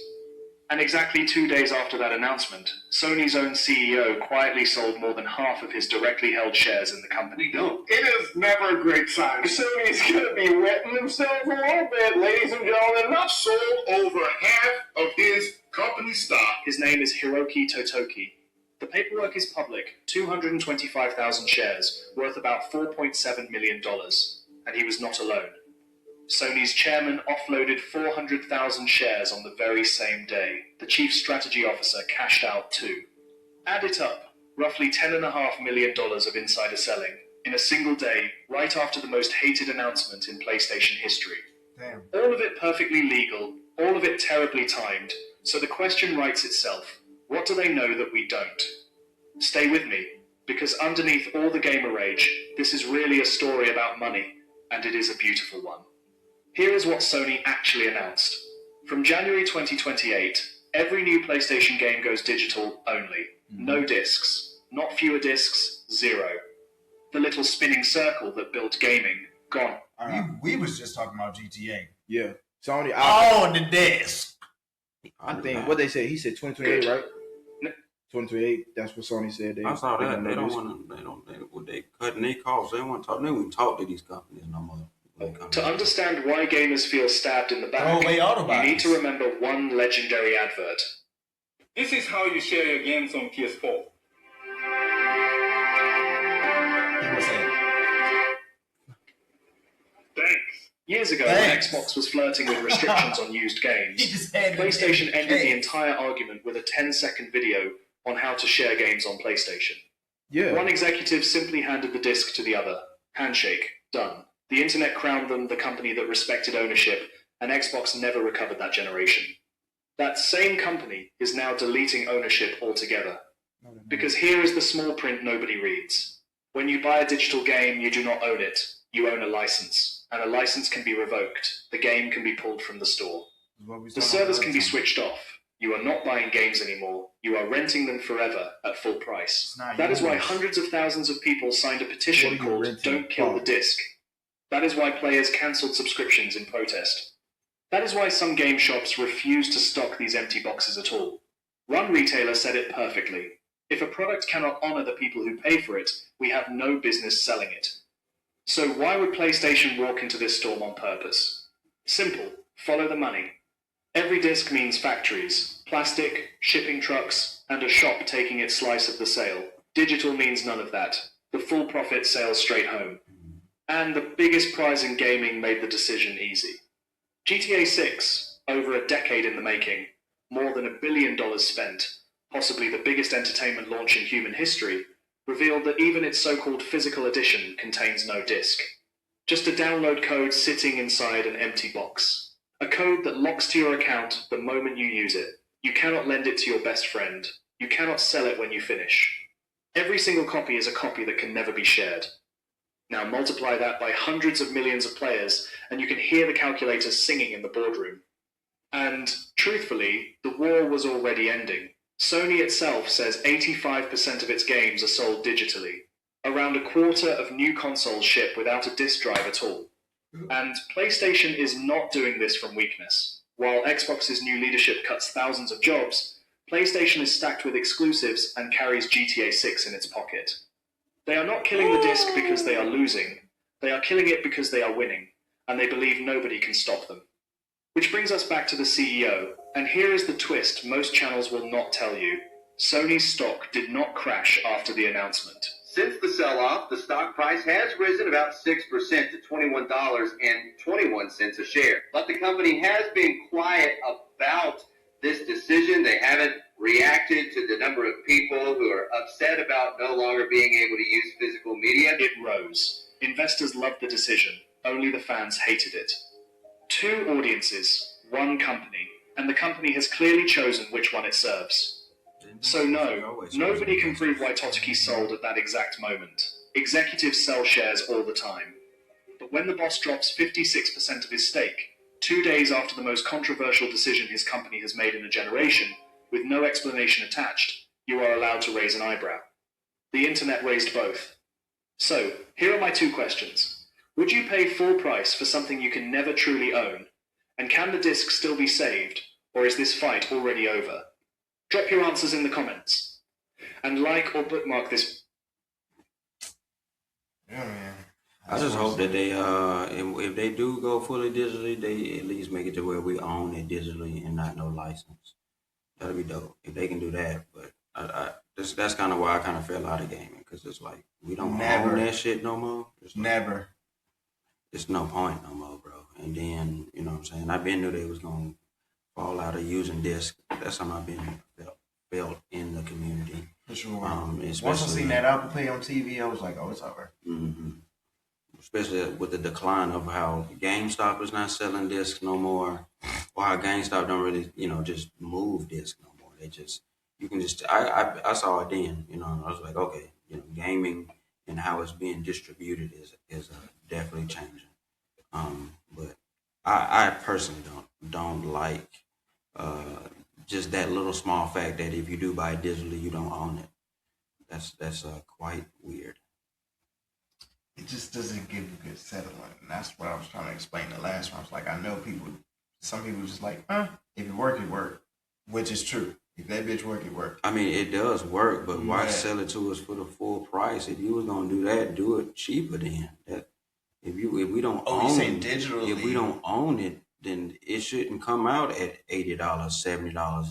That should been $45, dog. If you could have just been like, oh, you still don't gonna own the make your license no billion. more. You still Like, gonna make the your fuck? billion. Like, You literally still gonna make your billion if you did. you know, I just heard that personally don't. That's not right. Yeah. That's not right. You know what I'm saying? Like, but I don't know. What do you think about that? From the part where you said the sharing the game part, you can still share your PlayStation game with your Yeah. I think he just meant like hella people. Like you can still share with other people. No, it's 2. You can only do like 1 or 2 PlayStations. 1 or 2. No, yeah, you can't have several PlayStation accounts. Oh, okay, several person account. Okay, yeah, true. got Not like like It'll be like Netflix. it'll be a hassle. Yeah, like a line of PlayStations just playing off of your shit. Nah. Yeah, okay. Just 1 or 2. And the only reason why it's 1 or 2 is because they assume that you a rich nigga. You bought 2 PlayStations. You travel from Texas to, or you just Wherever you you got PlayStations on PlayStations. So you just need it. So that's the only reason why they're doing it. I mean, I ain't mad. I'm not mad at what they doing because, like, I'm not mad at it. I do probably raise a hair or 2, but it's like, what are we just complaining about? Right. You gonna get whatever Sony dropping. You most likely gonna get it. It ain't nothing major bad. I get. Oh, we don't own the game no more. True, but it's like you still gonna buy it. Yeah, we still gonna buy it to get into the experience. But what happens? It's no more like, oh man, you know, somebody might have a damn baby. You know what I'm saying? And I can't play the game for 9 months, and then now I come back a year and a half. I want to play Grand Theft Auto 6, and I no longer have the license no more because I wasn't interacting with it because of life. It's like that's wild. That's the part. It's like I no longer have control of my product that I just bought no more. You know what I'm saying? Like, I think you bringing up what Nintendo said. Nintendo said you couldn't turn on your Switch 2. You had to create. You couldn't turn on your Switch 2 with your old ID if you ain't played. No, your that's Switch. what PlayStation also said they're getting ready to do. Okay, PlayStation now said you ain't. This is what I'm talking. You see what I'm PlayStation talking about? also brought this See out. what I was saying the last time? The company could say anything, which makes you start going into a line to do whatever to keep playing the game. PlayStation as a company said that if you're not using the license in a 3-month span, they're going to take the license away from you, and you no longer have access to that game no more. So that's why I was asking. That's why I was asking for even about myself. I ain't been on my PlayStation quite in a minute, bro. So if that means this nigga would have been that done, means that I don't have. Does that mean I don't have access to my games that I bought? Oh no, well actually you have. Yes, you have. You know what I'm saying? But, they gonna read everything that I've been doing. They be like, this nigga do use it. Yeah, it's under this other nigga but shit. I just feel like that. Now that's crazy. You know, because like I said, people go through things to where they can't play for a little bit and they be gone for a little bit. Yeah, and then or people just not big gamers. When They're they not a big gamer. When they return, they can't even play. You can't get back on your regular that's game. wild. Like, That's why I was telling you, like I my understand. Anthem. I still want to play Anthem. I can't play Anthem anymore. No matter what anybody says, no, I'm not playing the game anymore. Nigga, I paid $72.46. Yeah, now look at your digital library. Yeah. All of that. If you ever look at that shit and be like, "Oh man, I want to go back and play this game," You that should mean go back that and you play can't. That mean that you can't. I didn't know they was doing what he was saying though, because that's so. Why are they doing this? It must be something on their end that's like we can't keep doing it. I think it is something with the licenses, because even when AI drinking even water, with, or something. even with the digital right now content, it It's on asks you you next. to refresh the license. It keeps asking you to refresh the license. So I think there is something going on with the licensing of these games and how long they can keep them in their data banks. I don't know. Or maybe the I don't know the companies is research charging like we can't type shit. just I don't know the research, but right. something is going on deeper that we probably need to definitely get a better understanding. Well, it's we don't have enough AI water for this shit. We gotta keep. y'all gotta do something. Play the game. Play the motherfucking game then. But yeah, let's get on another time. But we are not on gaming, you guys. We're getting on some dope shit. I'm sorry, y'all. Will, what you got for us, man? Start us off. Okay, so for all my sports heads out there, love it. Basketball specifically, we have to talk about. Well, I want to talk about the whole Kawhi Leonard situation. Now, Kawhi Leonard, smart brother. Let's pull up his accolades real quick. Is that the guy who is the basketball version of Kaepernick? Is that him? No, that's not him. I know you're talking about that. I was gonna say yes, because didn't he have a documentary on Amazon Prime that had people looking at him kind of sideways? I don't remember him having a documentary. I want to say yes. He doesn't have the same equivalent political moves. Right. Yeah, they're not talking about the same things. Kinda, they are. They are talking about the same things, but they're not. They I want to say their political ways of going about it are not the same. Right. You know what I'm saying? Kaepernick was a lot. Kaepernick actually did was a lot more stronger, a statement, and the other dude he said something in yeah, he said something. He keeps saying a different and thing. he keeps saying a lot. And he said a lot of different Is intellectual that who we're talking things. about? No. Kawhi Leonard, no, I think he's way different. I know who y'all talking about, but I think he's way different person. No, but that's some shit too. His situation is far more troubling and is bad on both sides of the trade. But hold on, Kawhi Leonard, he played for the San Antonio Spurs first, number 2, but he played with the Blazers, right? No, not true. He played for the Clippers. He was just recently traded to the Raptors. But I'm about to get into it. So Kawhi Leonard, superstar. His awards are 2-time NBA champion. He's 2-time Finals MVP, 2-time Defensive Player of the Year, and he's also a 7-time NBA All-Star. And he was a 7-time NBA All-Star first team selection and second team selection, 7-time All Defensive Team selection. He won rookie. He was a first team rookie his first year. And he was also an AP Male Athlete of the Year. But with all that being said, he was traded to the Toronto Raptors. He was recently on the Raptors 2019. They won a championship. They beat the Golden State Warriors when they had KD, basically almost prime Steph, Clay, KD. They had DeMarcus Cousins in them. But KD went down with an injury, yada, yada. You can all say if KD was never got injured, they probably would have lost. Cool, whatever. But won 2019 with the Toronto Raptors. Traded to the Clippers. Here's where things get kind of fishy. When he was traded with the Clippers, no, he wasn't traded to the Clippers. He was on like a 1-year deal with the Raptors, and he was basically a free agent, and he was asking for a lot of money. He was supposed to go to a different team, but the Clippers owner, Steve Ballmer, we'll get to him in a minute, he kind of whispered to Kawhi and said, I can pay you that much. Just come over here.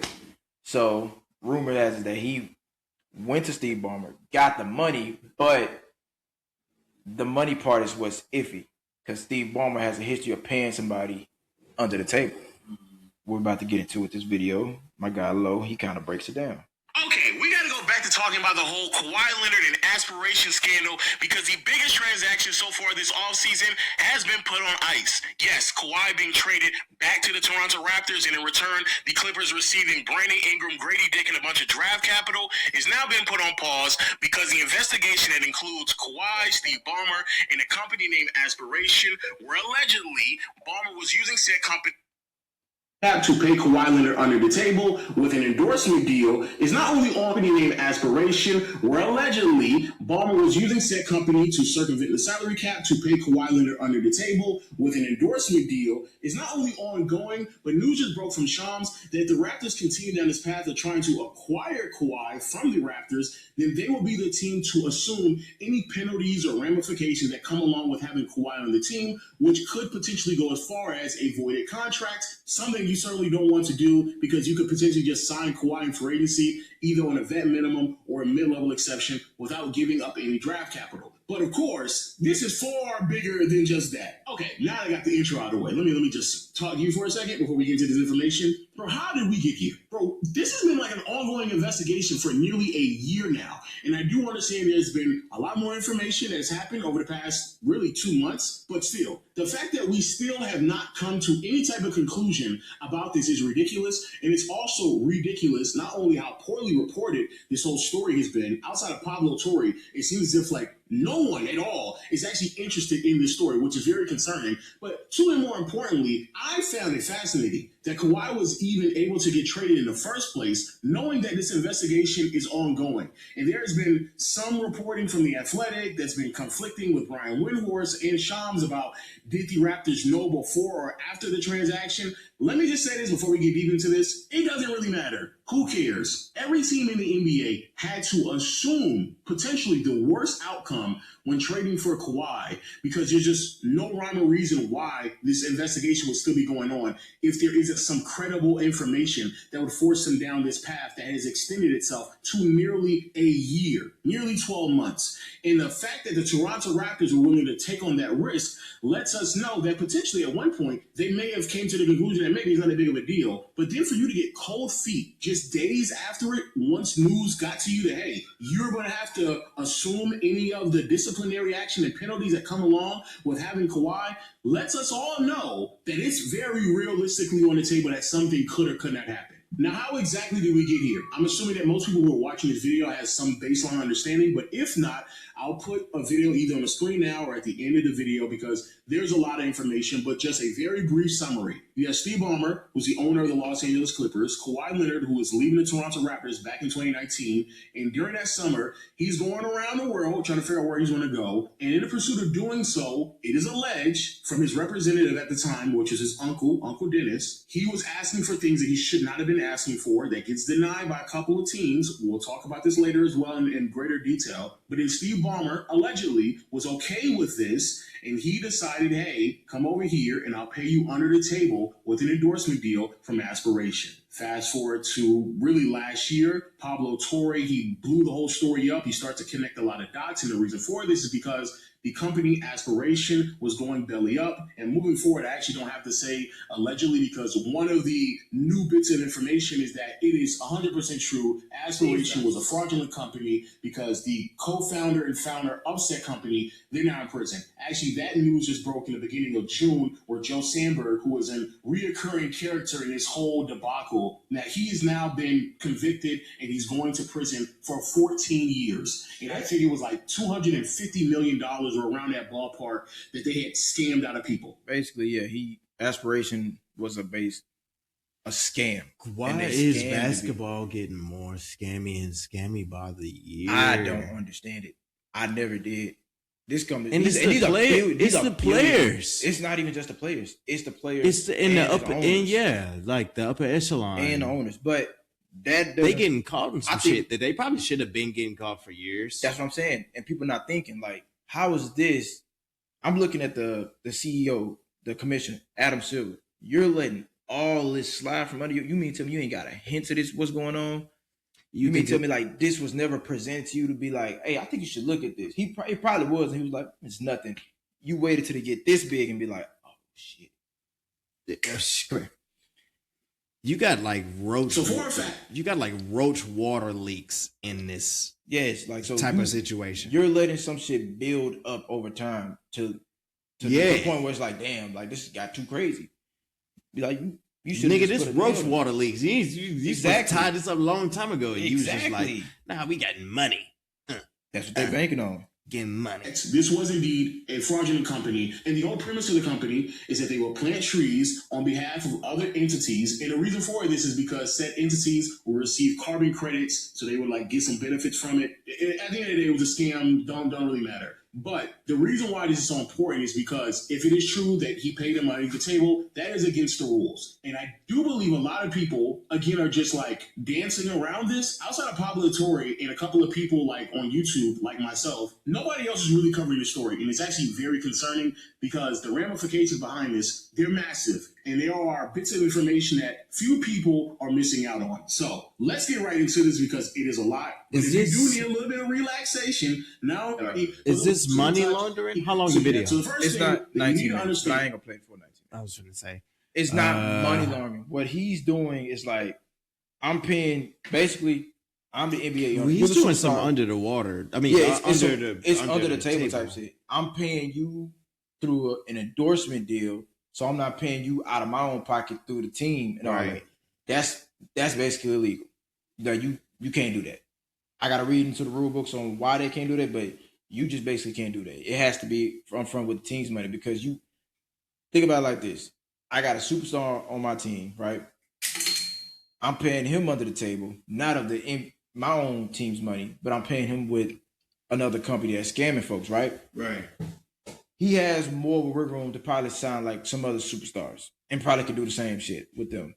I ain't gonna pay you the money out of pocket from the team, but I got this little scammy endorsement. I could pay you under the table. Just keep that shit quiet though, on the low. So he's losing money, but you're not technically losing money from the ownership aspect of the team wise. You're not spending up team's money. You spending some under the table stuff. So it's like kind of like That's why I say the commissioner is kind of, he let this shit slip under the rocks for some reason. Somebody had to be like, hey, you might want to. Why you can't dribble it, skibble it, shoot it, and go to the crib? Why? It's always something. It's always something. You know, I always thought, basketball niggas are never just rich off basketball. I always No, thought they that. never just you're not, when you hear somebody get a max 6 year $240 million, people like, damn, that's a lot of money, which it is. They got a lot of people to pay. But too. it's like, depending on where you at, where you live, taxes, all that shit, and you're not just getting that up front. You probably gonna get like, say, a couple $100,000 or something like that a month. In order for you to get that type of money like that up front, you have to be literally a level of LeBron or Steph, literally. And then on top of that, for some players' cases, it's not what they get a month. It's not gonna be much. So that's why they got to build themselves up to rely on endorsement deals, shoe deals, commercial deals, all that shit that counts for it. So it's not just team money. You get endorsement money too as well. Endorsement money plays a big factor. Big factor. But if you're LeBron, I'm like, fuck it. Because he got a lifetime deal with. But if you're Kawhi, you can go to jail. You ain't going to jail, but you definitely put the team you traded to in some hot water. Damn. Voided contract. The trade can probably go down to back. They can void this trade, send him back, and then on top of that, they can suspend you without pay. And dude, the owner, this is his second time doing this. He's done this already once and got his ass in trouble. So if they catch you doing it twice, they can just fuck around and just Now they suspend just you. gonna do a grand investigation, and now you just gonna ultimately get in trouble. You're gonna get in trouble. They could probably suspend you or just probably say, hey, you can't be an owner of this shit no more. Sorry, Jack. Oh, well, this isn't the first time this happened. Last time that someone circumvented the salary cap, it's all the way back in 1999 with Joe Smith. That's fair. That is true. Joe Smith, for those who don't know, big man back in the day. The Minnesota Timberwolves tried to acquire him. For whatever reason, they had the agreement written on a sheet of paper. The NBA got word of it. It was very clear evidence. It was a dumb move. So they decided to not only remove Joe Smith off the team and tell him, hey, you cannot sign him back, but they took away draft capital. All that is true. But it's also very important to acknowledge that is not the last time that a team attempted to circumvent the salary cap. The last time someone did that was Steve Ballmer. Yep. I don't know why people just remove this out of their memory bank, but Steve Ballmer, about 10 years ago, when he first became the owner of the Clippers, he attempted to circumvent the salary cap to entice DeAndre Jordan to stay with the Clippers by giving him an endorsement deal. And all endorsement deals has to be authorized by the NBA. Right. If it's unauthorized by the NBA, that's what make the under the table shit illegal. NBA never heard of this type of company. So if they was to heard of the aspiration, they would have been new to like, hell no, nigga, you a scam. Get up out of here. But it's the fact that Steve Ballmer did this with an unauthorized endorsement. You're paying this man under the table illegally. Like, bro. And Steve Ballmer's already rich. He's the richest owner in the NBA. Like $1 million is like couch money to him. He'll find that shit in his couch. So it's like, deal, but this time it was with Alexis. The NBA, they got wind of this and they fined him. Why this is important is because I remember when I made my first handful of videos, and of course Clipper fans, they're Clipper fans, but people were like, well, he's not that dumb. Mark Cuban also said the same thing. He's not that dumb. Why would he ever do that? He's already done it. It's not the fact that he's dumb.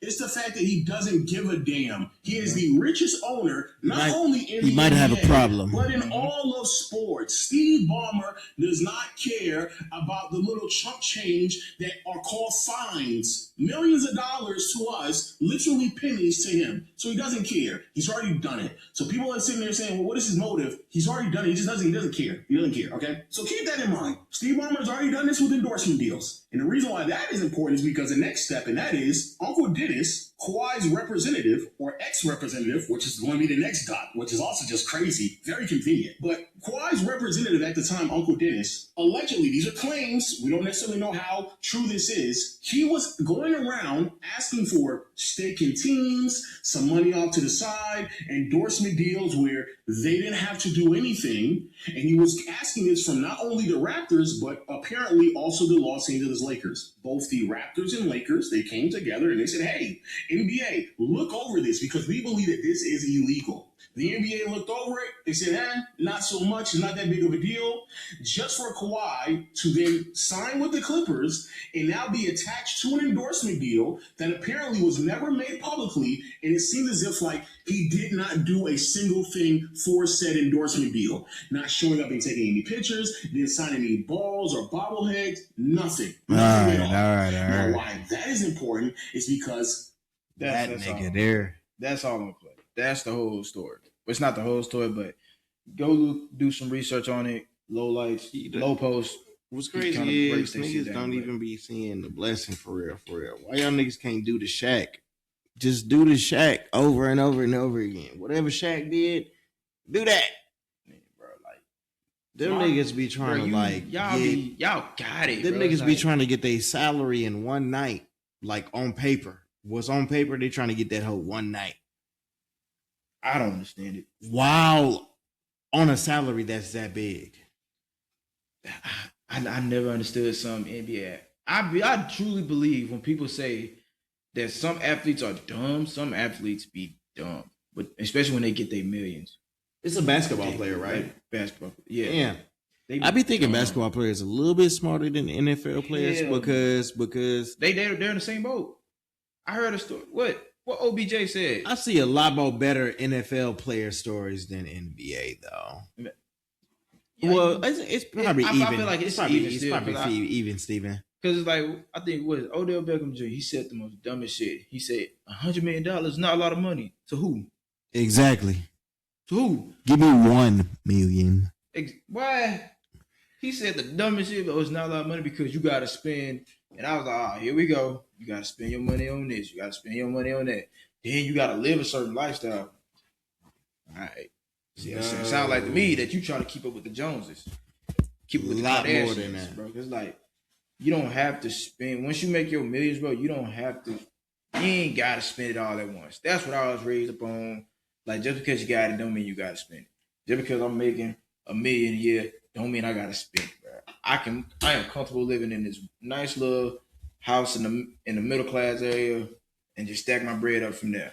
Once I feel like I upgraded a little bit, then I can just upgrade a little bit to somewhere else. To some shit. But it's to some shit. But not, bro, it's like people just get money, get their millions, and they just spend it on some dumb shit. I think the stories I heard from athletes when they get their first millions, they be like, oh, I got to buy my mama a house. Got to buy my dad a house if their dad is in their life. Then, I got to buy this new car. Then, when the bitches comes, they like the purses. They gonna go hard. Then, Gonna I spend got to a little look money good. in there. I got to buy the chain, the watch. I be saying that about artists. Like, y'all don't put a lot of money into y'all art. Y'all put a lot of money into these bitches. To the looks, to perspective. Man, of I be looking at saying, it, bro. It's like- honestly, the amount of money that I hear of y'all spending on the bitches, I'm like, nigga, y'all could have gave that to a videographer, That's why graphic they say designer. That's why they say athlete money is different from entertainment in general money. They That money is is crazy. a different type of breed. Rappers be like, I'm getting money. Athlete will humble your ass quick. All right, we'll show you. You got one more? You got another one? Yes. I'm gonna let you go. Travis, Jaylen 'cause Brown, another we was on that NBA Grand Theft player. Auto for a minute. Another NBA player. He was recently traded to. He was with Boston Celtics, and he was recently traded to the 76ers for Paul George. Dumbest trade ever. Dumbest trade ever. People were speculating that the only reason he was traded was because they feel like he was arrogant, but arrogant in a way of he felt like he was the smartest one in the room. And that's been the stigma since he got drafted, because it was literally news where his draft stocks was high, but they dropped down because NBA scouts viewed him as too intelligent. He was What just the too smart. fuck does that mean? Which when that news came out, it made We talking about the same guy? His Jaylen. Let me see if you've seen him before. It's not the same guy, right? Who? Colin Kaepernick? No. Not Kaepernick. Oh, the same guy. We still talking about NBA, right? Yeah, we still talking about NBA, but this is a different player. So this guy, this cat. Okay. Yeah. So when that stigma came out on him about him being too smart, people kind of just used that against him because, one, when he got drafted, he didn't have an agent. He managed himself. Mm-hmm. So the contract he had was like, I'm spitballing, but it was a 4-year or 5-year, $100 million deal. He did that himself. He's not sponsored by anything NBA around like Nike and all that. He has his own brand. He kind of is in the forefront of thinking for himself. Yeah. And people like to throw that against him because, oh, he's too smart. He feels like he's the smartest. Getting this shit together, having that money go straight to him. And it's like, it kind of pissed me off. It's like, oh, so the reason why y'all trade him is because y'all feel like he's just too smart. It's dad, you think he's just thinking for himself that y'all can't control. Because the money going straight to him. It's going straight to him. It's not going to nobody else. It's just for him. Like, I feel like that reason was dumb. That kind of pissed me off. But they ultimately came out with the real reason was because they didn't want to pay him. They knew he was a superstar, but they didn't want to pay two superstars because the other person on his team is Jason Tatum. He's also a superstar. So they valued him, Jason Tatum, more than him, and they didn't want to pay him a max contract. It was like, we don't have a cap for it, and plus we just don't want to pay you. We're just going to ship you this way, get a little bit something out of it, and we'll just pay some small role people to do that. So that's the real reason why. And then the reason why I bring him up, because I saw a clip, he said something very interesting that I feel like it should happen, but I don't think it'll ever happen. That's crazy. I've never heard of a basketball player like that. Oh yeah, he a blue marble actually. Yes. What I mean by that, like he's super smart, super talented. If you dig in deep on what he's been doing, I think he said he's trying to build basically Black Wall Street. He's trying to build that up. No, I said blue marble, but you said Black Wall Street. Black Wall Street. He's like trying Blue to. Marble is a character in Marvel where he's super smart, but he also was an athlete. You know what I'm saying? And so once he got his powers, his shit he became ridiculous. Do you think the rising valuations are appropriately reflected in how players are getting paid, or do you think something needs to change in that formula to reflect, just how, lucrative these teams have become? Right. My answer is no. It's what I think needs to change. I think players should, and this is one of the things I was mentioning that causes some of the frustration. I think players should be able to invest alongside in ownership groups and business opportunities. Like, I don't understand why that's ever been a thing, but it's like you're an athlete, and they make it seem like they can control how much wealth or growth that you can actually accumulate. I think that's wrong. I also think that just like any other major corporation, like if you work for Apple or if you work for Nike or if you work for like if you're a CEO, if you're someone that's been on a board for a large amount of time, you get equity in the company at some point, like you are a part of it. And I think athletes should be looked at in the same way. Like you play for the Celtics for 20 years, like you should get a piece of equity because you helped accumulate the growth, and that's the part that gets lost in translation is the growth from an organization, or growth from a company or a corporation, the sweat equity that you put in, you get compensated just like for doing your job, but you don't get compensated for the growth. I feel like they and traded him to throw him corporations off his and companies pivot. you do. Throw him off his or at pivot a least little bit. Some of the big ones, So that's something. Because he's talking facts right now. I would propose. I have proposed, but we'll see. I got another CBA coming up. I mean, this is. I agree with everything he said in there. That players should have like the right to have like small equity. But the only thing I would tweak, it shouldn't be every NBA player. I feel like you should have, in order for you to have like equity or stake in the company, you should have a certain, accolade to yourself. Like there should be a tier. Like a tier. Like basically like a LeBron, Steph Curry, Michael Jordan, Kobe. You should be at that type of tier. I don't think every NBA player should be like, oh yeah, I want stake in the company. I want some equity, and you don't bring the money. You know what I'm saying? Nobody coming to see you, Otis. That type of shit. Everybody coming to see LeBron. Everybody coming to see Shaq. Everybody coming to see Curry. I think it should be viewed in that way. And I feel like that it's not a bad idea. Since we feeding y'all because our image of what we doing on the court, we want to feed off of ourselves too. I know we are doing that with the endorsements and y'all paying us, but it's like, hey, y'all probably getting more money on the back end that we don't even know about. Jersey sales, all that shit.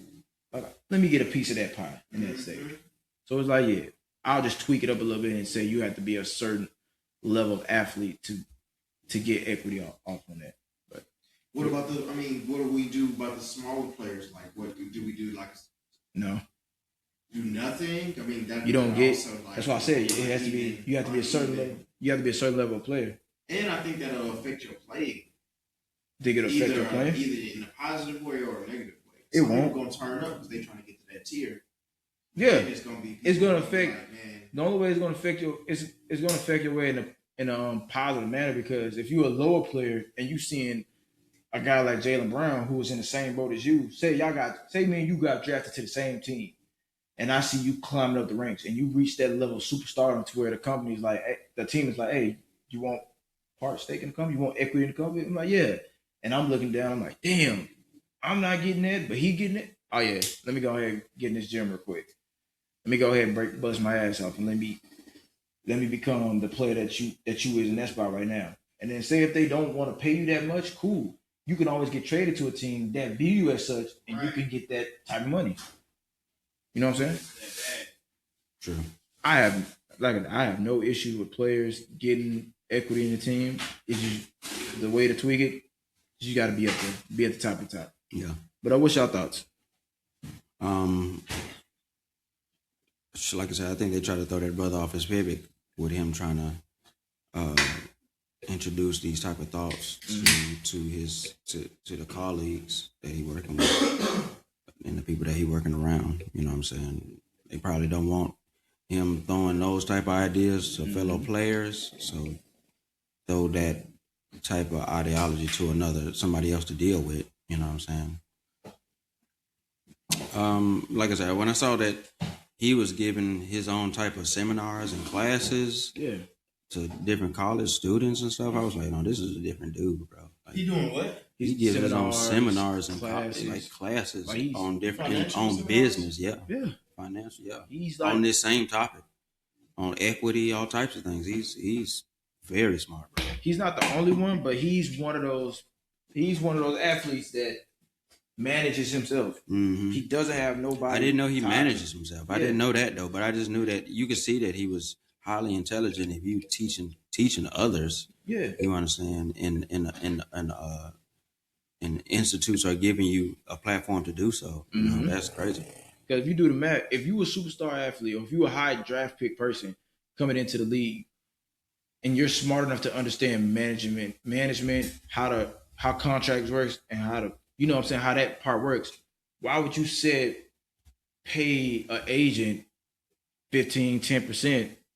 Because that's most likely what you're going to pay your agent, because once you get that contract, you get the rookie deal, $400K, $900 some K. So right. You get like $1 million. That's not going to go all to you. You know, after taxes, you get $900K. Then you got to pay 15% of that to your agent. Do you think that he is? I'm not a sports guy. Mhm. You know, I just take time context clues of what I'm taking. Do you think he is the like Harriet of the NBA? As far as like we gonna really get these guys to be He's becoming that. financial. The like- more I do research on him and what he's talking about, I was like, he's kind of. And is that dangerous? Do you think that will become a? It could. It I could. It think- only becomes dangerous if how the league responds to it. If the league responds, They don't want black Nobody players wants this. financially. Yeah, for real. They, They don't don't- want black players financial liberal. They don't. They want y'all to be rock stars, and they want y'all to make a spectacle of yourselves because then that's going. They want more John attention. Morants. Yeah. no, they don't, because they Not kinda- John they- Morant they specifically, shut but John yeah. down. They shut his ass. down. They shut his ass Rightfully down. so. Rightfully They so. want more job. No offense on John Morant. They Shout out to basically- him. players like Ja, but they don't want his attitude, that type of energy that he brought. You know what I'm saying? They want more Dennis Rodmans, nigga. That's what they really want. They really want like Dennis Rodman didn't show up to a lot of stuff, and he was a very risque player. But they want the players who just. He They still- not gonna he talk still about did his financial shit. Yeah, you're not gonna They- talk about financial shit, and you're also not about to bring no street shit to the game. Exactly. You just about to be. You about to show up to work and go Yeah. home. And that's You know what I'm what I'm saying. saying? Like- Come to work, be a player, and go home. Go home. And there's nothing wrong with that. No. But at the same time, it's like They probably looking at that contract and was like, I know I'm Like not they supposed want to more get this players much. like Zion, where you know you need to show up to work because you spending your money so stupidly. exactly. And You it's know what like I'm saying? Like the way Zion been moving in the NBA, it's like, they bro, want, they if want, he they asks, want people like that. yeah, and if he come up to the owner and be like, man, I deserve this and that, they'll look at him like, nigga, how dare you? Yeah, then now you have no choice to be in this loop. But Did to you say show- Zale? Zion. Zion. Oh, okay. Yeah, he has no choice but to show up to work now because you need this money because of how much money you give out to just women in general. We need to talk about your other finances. Just the money you hand out to these women in Yeah, they're general. going crazy. You have to show up to work, right? Mm-hmm. There's no way. Gotta go. Yeah, that boy was a dog, Bruh. That My boy brother. was. My brother, I'm like, oh boy. With the status in the money. What's crazy is over the And he in most New Orleans, too. normalest bitch for real. Maura Mills is cool, but she not like. She got to build a bitch body. You know what I'm saying? Yeah, she got to build a bitch body. So I'm like, how you go for the build a bitch body? What is the other real bitch bodies doing to you, nigga? They fucking your money up. Unless he like the build a bitch body. They all like to build a bitch body. They all get the same type of girl every time. I ain't gonna say all of them, but Bro, they do. Some of them be getting they be getting they porn. They be getting they porn off. They go buy their favorite porn star. They be getting they porn off. But That's you why- you can buy your favorite porn star. That's cool. That's why, bro. You not supposed to do that with your favorite porn star. He was doing too much. If you gonna buy, you do whatever the fuck you want. I know a lot of rap. I know a lot of the artists out here who bought them, and it was just bought. That hoe just between me and her. That hoe ain't even on no nothing. It ain't no nothing. It ain't public knowledge, but I promise you them niggas. It'll get out sooner or I later. promise you he paying her those bills in some form or fashion. You're Those paying. bills is being Nah, paid. some girls just like Boy, one time, stop. one time. Not all, but the ones that One time is a one time. the builder hoes, the one that these motherfuckers are chasing, you're paying. You're paying. It ain't. It's got to be a Consistently bill. or Yes. that one time? Yes, because they're not even gonna talk to you if you ain't even got that type of Yes, bread. they gonna throw it. This No, woman who I'm writing talking this- about they paid that one. Like let's say It's not they- a one time.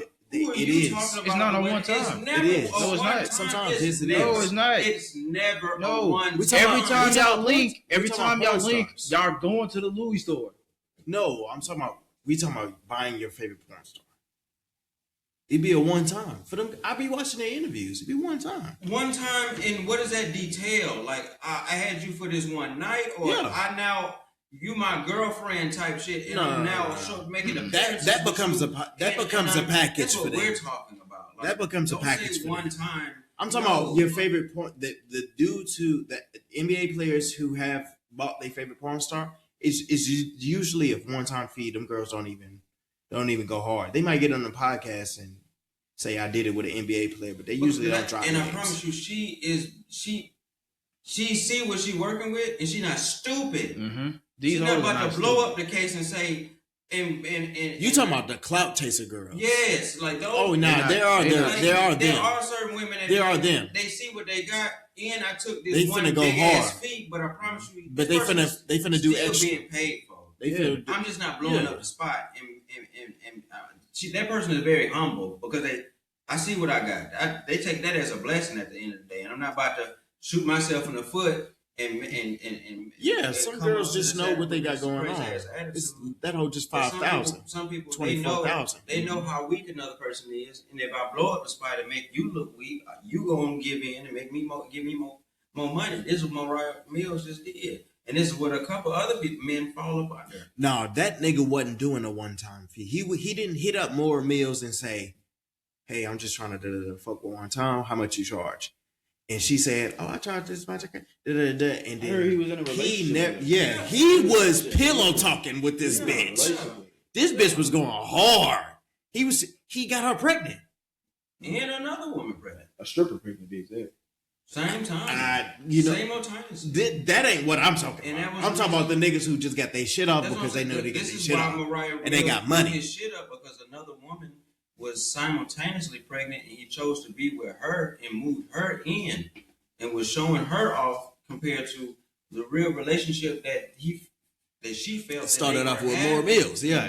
So that's why she blew his shit up and like, oh, you didn't choose me. I get what he was trying to do, but he did it so sloppy. Stupid sloppy. Stupid sloppy. You could have But bought I'm her saying, back own to your little. point, that's what the NBA want. NBA want people, more men like that, where you're spending your money unwisely, and you now have to show up to work to come play for me in order to get True. more money. True. That brother don't sound like he's gonna No, not at all. NBA money. He probably got a wife or somebody soon to be. In a few years, he don't sound like he need NBA money. He sound like he got the NBA as an investor.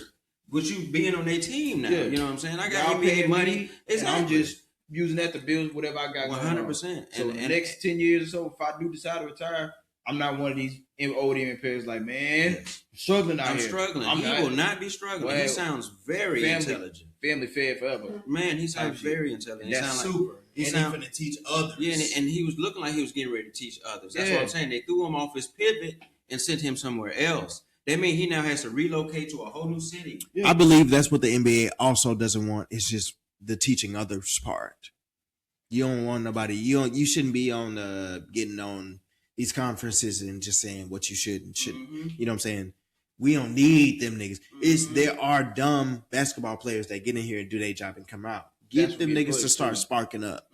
They gonna, There are companies that work outside of the NBA that prep NBA players to have this type of mindset, but they are not funded by the NBA. So for this nigga to be that type of nigga, now funded by the NBA, they probably some people probably don't want to work with you. They don't like want to do it. Like I said, he's too intelligent, but they're gonna use that against him. So But I think this is also my opinion. I don't know a lot about the NBA. I just also want to put that out. Like this is all from my visual perspective. This is what I'm taking it in my opinion.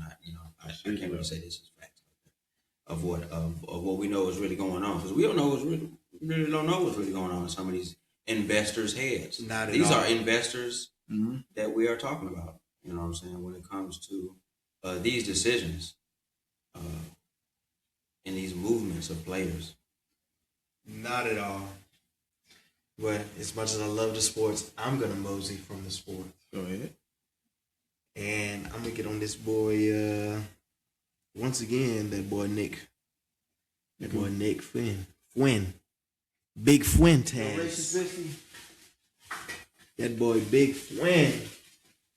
I heard he's doing a little pivot though. Yeah, he is doing a little pivot. He is doing a pivot. I will say that he is doing a pivot, calming down very much majorly, but also. Nick Fuentes. He wearing a suit. He be wearing the suit. He be wearing the suit. I'm going crazy. Sometimes he be saying some off the wall shit. Sometimes I'll be like, okay, my nigga.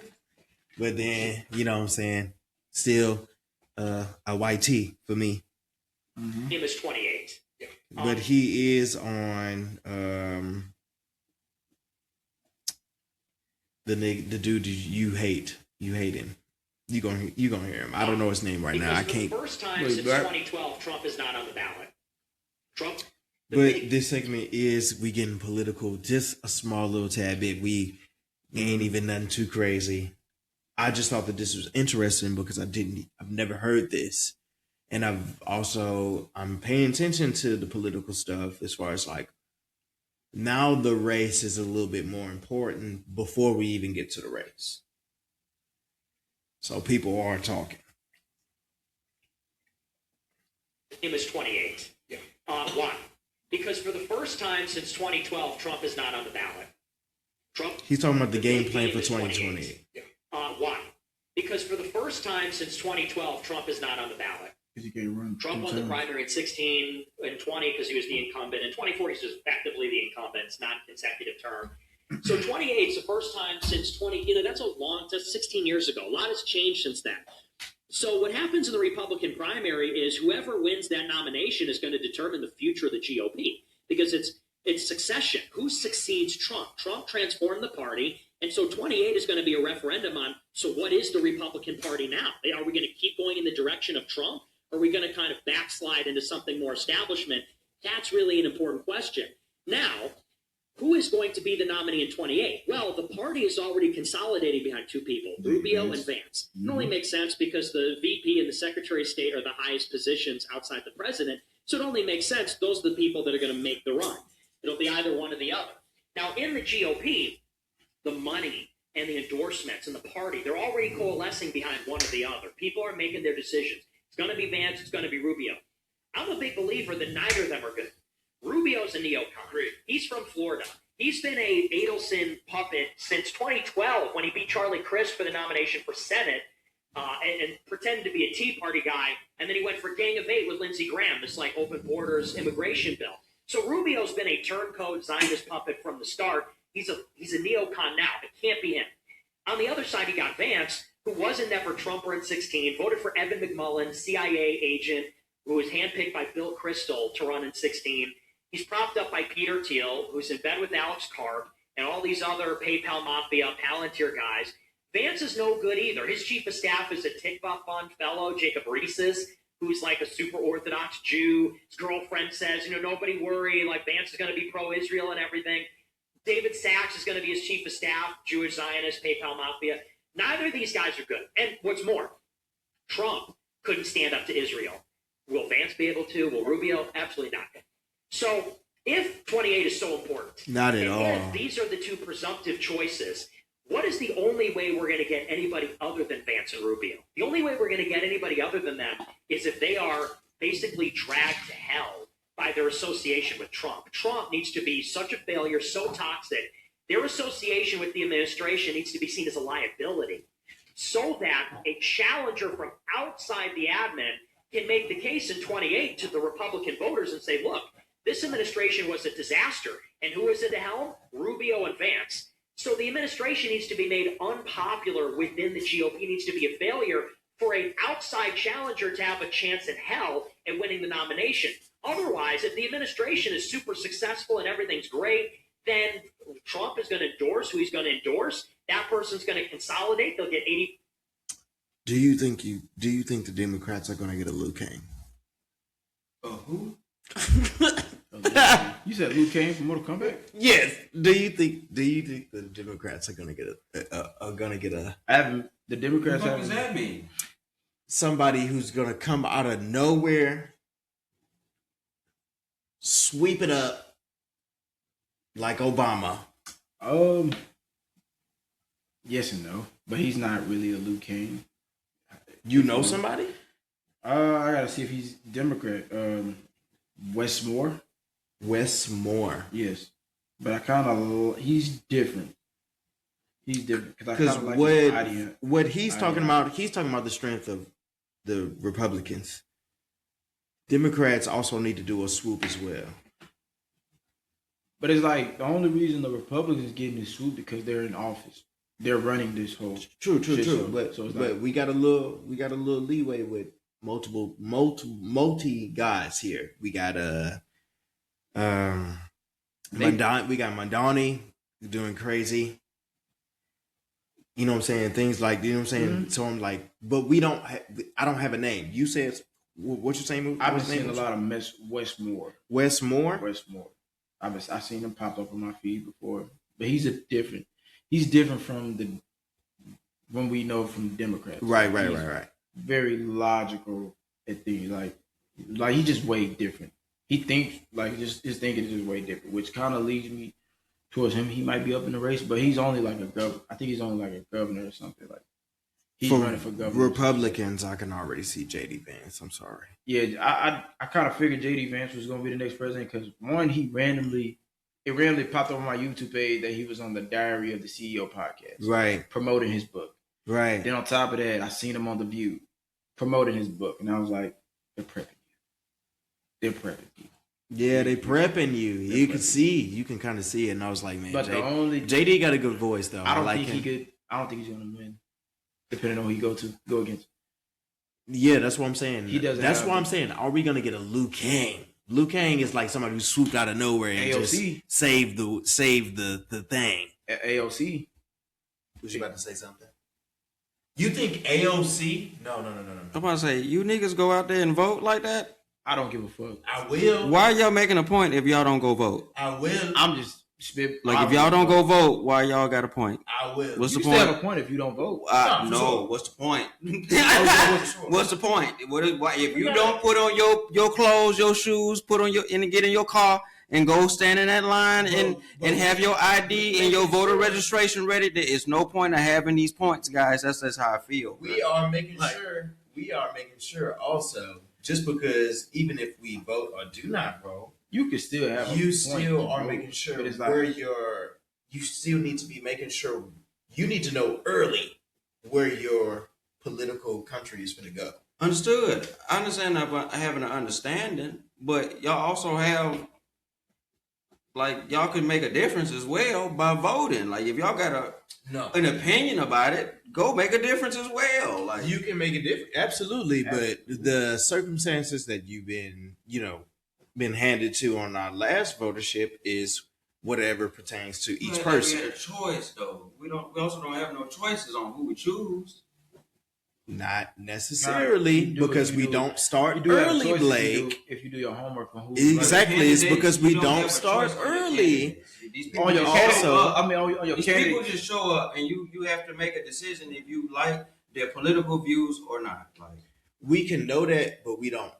As much as I want to say yes, because now if I do that, now I'm not voting. But if I go along with that analogy, I won't also go along with anything else. Now I just don't listen to any of them. That's not what I'm saying, and that's not the equation here. For me, what I'm saying is you have to know where your shit is going. Just like how we was on top of Trump whenever he got here, I'm gonna be on top of the next person whenever he get here. That's why we really bringing it up. As far as like, and we always gonna bring it up because you got to be on top of these people who are even gonna be in charge, whether if you know who's in charge or not.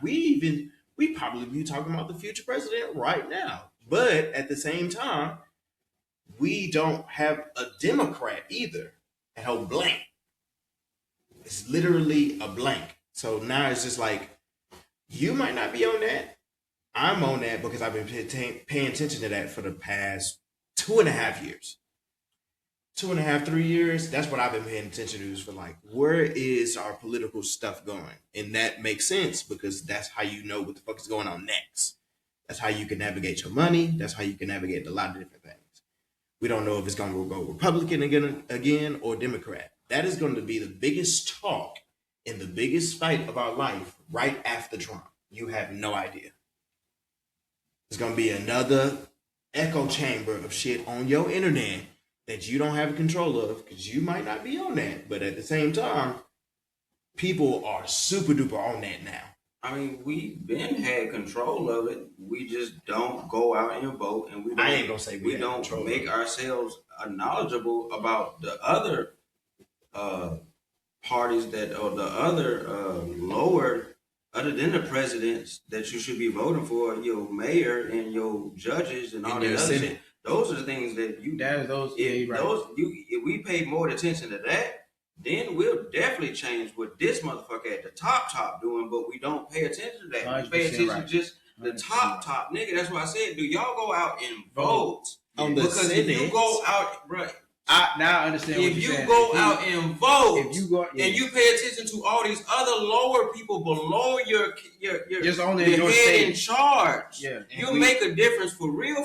Then we but started we don't with- make no then difference we for started real with- because we keep paying attention to this big-headed white motherfucker, and they keep changing the big-headed white motherfucker to an even bigger-headed white motherfucker. So no, that's why I be like. At the same time, we also started with we will.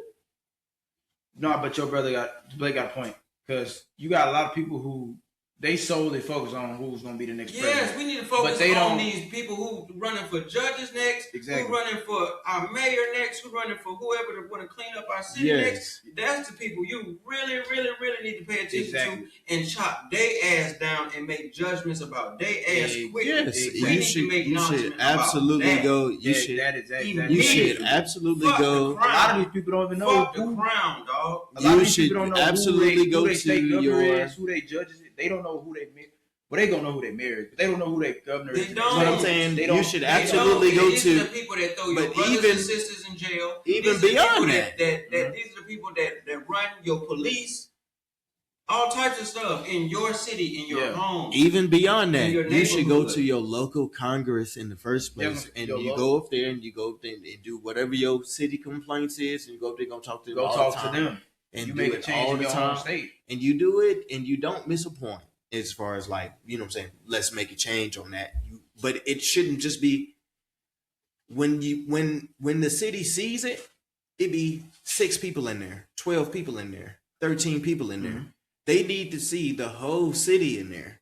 They need to see us worried about who's actually finna be the Senate. They actually need to see who's finna be the mayor. And we own that. A mass majority past 67%, as far as like, it's a mass of 87% people now worried about Congress in your local city. Usually it's a little bit less. And that's the reason why you get the vote, is because the people are on that. That's why I bring it up here, is because we letting people know, shit, we on that too. And then We thinking about the future as well. He said 2028. We not there, and we worried about just multiple futures of our president. You know what I'm saying? President, mayor, all of it. I was bringing up What that I'm as also well. I'm bringing up is y'all paying attention to something that we really don't have a strong control of, compared to what we really do have a control of, and we don't know none of these people names. We can't quote none of these people names that are in our city representing us directly. That's what I'm trying to say. And we need to make ourselves more knowledgeable about that. And if the numbers were at 60, 70, 80%, like you said, there would be a Below. difference. It's There below. is no, it ain't. It's stupid below. It ain't nowhere near 60, bro. People don't go vote. I'm saying it should. The be people at that are 60. voting, they old. Or you a woman? They actually, like I real said- talk. Like, I said it It's crazy should that you be bring that at up, 67 Like, you old and, or sit, you a and woman, above. Period. It's right? crazy. It's But crazy it's that you. not. Oh, Or it's you crazy. gay. It's crazy that Blake Like- bring that up because there's a Jubilee video of Westmore. He's challenging basically non-voters, and you can hear these non-voters say that they say the same repeated lines. I don't go vote because I feel like my votes don't count. This and that, blah blah blah blah. And he kind of just countered that. No, your voting matter. He said something like, "You not voting is only making situation." He said it in a different way, but he said it's just making a situation worse. You're basically letting the criminals get away with certain shit. Yeah, bro, well, this is why they passed that bill for African Americans. Somebody we can't vote. Well, not us. They talking about like certain people in Congress. It's, you still vote as black people. I hate that they paint that as black people. It was something that they had put. I know I'm not quoting it right, but The news is never quoting it right. Trust me. I feel like know what we- you're saying. I know feel what like you're will make You this can whole still- political you thing can still better. vote. I feel like we'll make this whole political thing better, and for us to act, for people to actually come together, is do how Blake and other people saying it. Start in your own state. you got to start there. But also Black folks don't take have the to lens. electoral college anymore. Take the lens of, hey, he's a Democrat. I ain't vote for him. He's a Republican. I ain't Right. vote for him. Just look at the person that's running. Does he fit your ideology of how you want the state, your city, 100%. the runs? Like, is he gonna make it safer? Like, what are you gonna do for us? He used to be complaining about potholes, crime, all that shit more. Like, how are you gonna help us? I don't care if you're Republican, Democrat, whatever you call yourself. Nigga, can you get in here and help us? Can you push Texas forward? Can you push Houston And forward? I think that those things never change because we as a community have never looked at who is running this city and who you really are because we don't vote. We don't pay attention to those things. And that's community though. Each community, but I feel like it's also in the black community too. It's not we're not taught who's. I mean, at the end, it is. I'm talking about every state, not just Texas. Yeah, that's the obvious. But I'm talking about like at the end of the day, like the people that do vote, those are the ones who are getting catered to. White folks, they go out and vote. They put them folks in power, bro. And like the only time we put ourselves in power is when we're knowledgeable. Oh, our cousin running for mayor, go vote for my cousin. And, Not really. I'm type just saying shit, like we are getting we're paying more attention. Me and we have been paying attention for a while, but we've been paying more attention to it. And we're doing that now because now we didn't put a celebrity as a president. I was doing that when COVID. I was doing that. We put a celebrity now as president. Celebrity as president. Then we went from Joe Biden, who's just dog shit terrible. No, Joe Biden was a president for a while. He was trash. Dog shit But I'm saying stop that. I didn't say dog he was shit. a great president. I And said this he was man a president. He was to just keep it a too buck. This old. country could have been compromised. He was too They old. wanted to keep it a buck. I just said he was a president at one time. Man, he was was a VP. place filler. He was a VP. He was a place Obama. man at best. He was a VP. He was at a best. VP at He best. was the moment he got the president. Like the moment he was on a Breakfast Club, talking so you ain't black if you don't vote for me. I said, you know what? Nah, this ain't. Bro, you got it. You man, got it. Bro, the first year this man signed off for crack pipes to be legally sold. Because it's chill out. crack. Like, and I don't give a fuck. Like, what does that You're what fucking gonna do for America Exactly. and other Americans that don't do crack? Exactly. The fuck going on in this bitch? Like, bro, like, Joe Biden was just. That's what you use your power to do first year? Crack pipes. Man, kill yourself. Then the nigga couldn't stop stumbling. I'm absolutely sure there was. That dude, when he walked up the wouldn't stop stairs, falling. he walked up the stairs. And, oh, No, But he was walking straight and fall. It was a lot more than fall. what? I'm like, Joe, get your old ass out. Bro, and then he was a big pedophilia dude. You can see it in the way he talked and looked at these children. Man, this nigga was a place filler. Yeah. Stop that shit, bro. I laugh like Joe. You too old for this shit. we not dog. gonna do that. That We're ain't not no gonna good do that. president, I bro. said, Joe, you too old, dog. You too old. I ain't gonna lie. That's the number one reason Trump is in office. They got sick of Joe ass. It's like, Hey, man, and then when they pushed Kamala, they they was like, we're not doing this. Get that nigga in office right now. We're not doing that either They because not y'all not doing finna, exactly, y'all not and finna we're not fool doing us. that either. They gonna And have she that could have shit. did that in a whole nother way, and she could have been president right now. But If they was my the hypothesis is no. Cause listen, let me get this. she off. did not want to win. No. Let me get this off. It's not the fact that she didn't want to win. It's just y'all just threw her to everybody. Cause remember, Joe was supposed to run against Trump. That nigga just said, His health, I ain't doing it. His health couldn't take it. His health, yeah. His health couldn't take it. No, Joe who? Joe Biden. Joe Biden. He was the one running against Trump. But he's going. But like he's out of there, and you got to get him out. That's of the there. problem. That nigga just woke up and said, you know what, I don't want to do this. Come and get your ass. And up then here. they threw her. No promotion on her. Out there to a shit show after a presidency that was already a shit show. The presidency was a shit show, dog. Yeah, it was a shit show. He had dementia/cancer mid presidency. You have all First 2 years, he was developing it. Second year, it was gone. But still though, But after that, he got he get his health shit, and they kicked him out. And they was like, "Nah, you really can't do it." But they was supposed to kick him out a year before. And that's what I'm saying. That's on the Democrat side. Y'all knew this about this man. Y'all I knew think that if no we would have problems. gave Kamala a year head start, like how they should have did, They probably would have did. They didn't prep her a up. little bit better. They didn't prep her up. We didn't know nothing about Kamala until she became feel VP. like she shot herself in the foot when she gave that money to them foreigners and not other communities. That and she shot herself in the foot when she kept talking about how she make her collard greens. Girl, don't nobody care. Nobody really cares. So And you shot yourself in the foot with Megan Thee Stallion at your shit. That Girl, I don't can't- nobody I care. hate when both What was sides you do that doing? shit. I hate when both sides. What was do you doing? Get Lauren Hill up there. Get Nikki up there because she don't give a fuck. Nikki not even on their side no But more. she wouldn't have gave a fuck. Gave her the money. I'm just saying. Yeah, just Cardi like, B, you had Megan. you know what I'm saying? Nigga, it was just shit. not Cardi B. Don't get Cardi B either.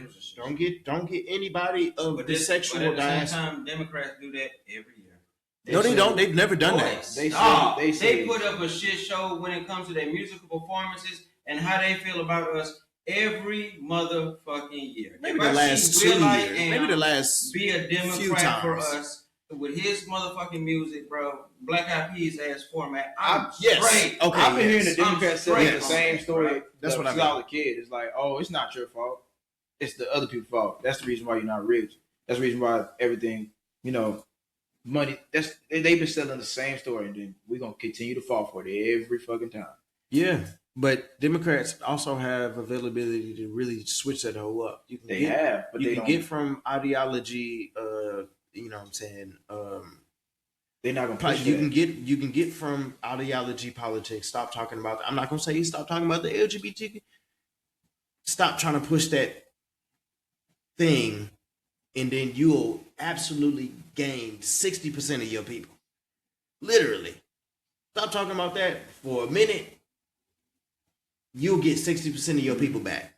Man, they just probably need to take a page from the Republicans' playbook. 'Cause what Nothing I'm against hearing is- them, but I'm saying just for their campaign, y'all have to get out of this politics situation. Y'all have to get out of this ideology politics situation. Both sides. We don't. There's a lot of Americans who don't even like hearing it. Both sides do, but it's The not other sales. side does already have. Republicans don't talk about that shit at all. They do.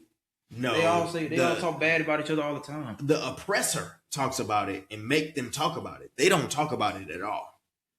Them boys said one thing: male is male and women is women. That's it. Anybody else that's talked about it, they are trying to like defend that because they're defending other people. And I you know what I'm saying? Nothing against those people. I understand why you're saying something, but at the same time, they not pushing that. They done with that. Like if we stop talking about it, they would surely stop talking about it. You don't see it on your politics. You don't see it on your TV and stuff like that. That's what I want people to really realize is when stuff like this happens, it changes your television and stuff like that too. So you can kind of see it from every which way it comes from. But for me, I'm not really worried about either side. I have always said, what's the middle? What? What's the middle party? Independent? The independent, is that what it's called? The independent party? Legislative. Legislative party? I want them niggas to win one good time. Or liberal, I think. No, it's not Liberal Party. No, Liberal, no. basically Democrat, right? Yeah. Liberal is like one side. It's the independent party Wait, or the yellow. Is it yellow? Because I heard And there's independence. red, blue, and then in the middle is like I've heard yellow. independence a lot. I would lean my ideology on basically independent. And I want to Not see what happened when don't nobody vote. If you don't nobody vote, then that's gonna be bad. Anybody's just gonna run. A crackhead can run. How do we know? We don't even know that though. Nobody's ever even cracked the code. We've just been doing the code the entire time. Is what I'm saying. So if you're saying like, oh, nobody votes like in a way of I don't like this person, so we just not going. As far as like, rather even if you like them and they selling the vote greatly, let's just probably see what happens when nobody. They probably just gonna throw somebody in. But then you can really see what really happens when your vote isn't applied because nobody actually voted. They probably just gonna throw somebody in. True, but you can see where your real where your people take it away from us. Let's give y'all the decision, and then you can really see what that is. What do you mean take it away? Like take people's voting away? No, take it away from us. Like let's say we just back down, just be like, fuck it, we don't give a fuck. Everybody don't give a fuck. Hypnotized type shit. Then wouldn't that be like a communist? And type of then country? they do elect somebody. Won't that make it a We communist can type see of country? where just their vote is. You know what I'm saying? Does that make sense? What you say they are like the government? Like Yeah, you could just see it'll be where a their vote. It would be was. basically communism. Is that what that is? We're basically North Korea, and that's bad. That's real bad. That's real bad. North Korea people don't vote for who they don't vote for. They didn't vote for Jim Comey. He was sworn they in. don't. I don't think they do. He was sworn in. This is why I say we live in the greatest country in the world. So if we don't, it's just basically communism. Communism. I didn't know that. That's why I've always we thought have votes now. All right, y'all vote who y'all want to help make America better. Y'all vote for this person. So okay, I don't want to get into a deep dive. Let's go to the next thing. I was gonna ask one more question, but I was like, so what do they mean about like whenever like you trying to be a commie? Because commie is more of a person. He runs the whole. Like he's the man. If he's Jim who however you pronounce his name, as an example, he runs North Korea. Everything goes through him. So if that man says, "Hey, all y'all TVs, it's gonna be about me, how good I am, how great I am, and y'all gonna watch it. Anything else, banned. If I catch you watching it, dead." And that's literally how it goes over there.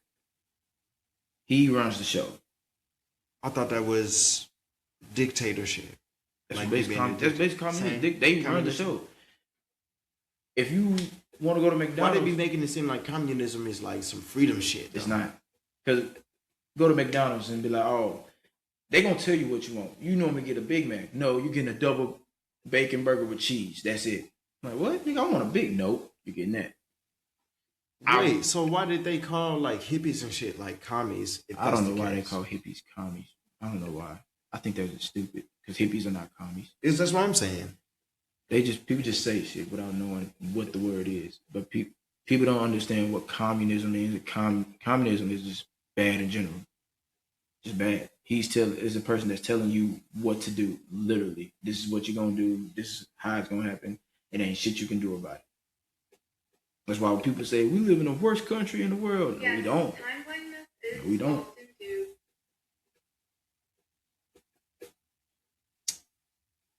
Really on a personal topic, I guess.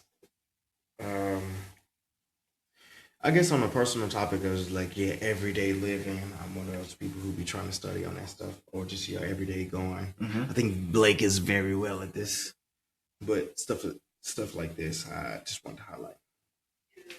Trauma in the culture is often due to trauma in the culture. They talk about, I guess, time blindness. Time blindness? What is that? Explain. For the viewers that don't know. People who just be like, who be late. People who be late, probably just don't get their stuff together all the time. Mm-hmm. Like me all the time, sometimes. So. I think this original poster even went on to say that they might have ADHD, and they said that, this culture of being on time is a relic of formalism. Sure, all those things might be true, and I think that they actually are true. You still need to rectify this, right, if you have these issues. I don't understand this society that we live in now where if somebody had something bad happen to them, if somebody has some maladaptive behavior that comes from something that isn't their fault or, might not be meaning that they're a bad person, somehow absolves them of making changes to their life. And I know Helen Andrews gets a lot of slack for really good reasons. I don't like a lot of the things that she says, but to me, this is, when she made the Great Feminization paper, again, I had some thing to do, is to alter society to fit the individual if you had it a group of 50 or kind of part of it. This idea that everybody else in society, the norms that we have, the rules that we have, they need to change to fit each individual because, maybe something bad happened to you.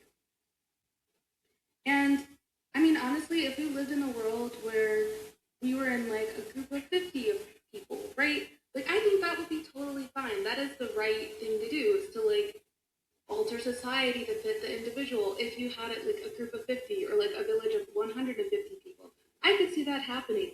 If you're just singing and dancing and, eating mangoes and stuff all day. Sure, it really doesn't matter like what time you come to things. Like time doesn't need to be so precise in that world. The thing is that we don't live in that world. We don't live in that world. I think one reason why this kind of hit me so hard is because I come from a culture where people are frequently late, and it just genuinely bothers me. I understand like the cultural reasons for why people are late, and again for certain, things like a party or something. I think it kind of it's fine. My issue with it is like this thinking of. She basically saying, is there a pattern of your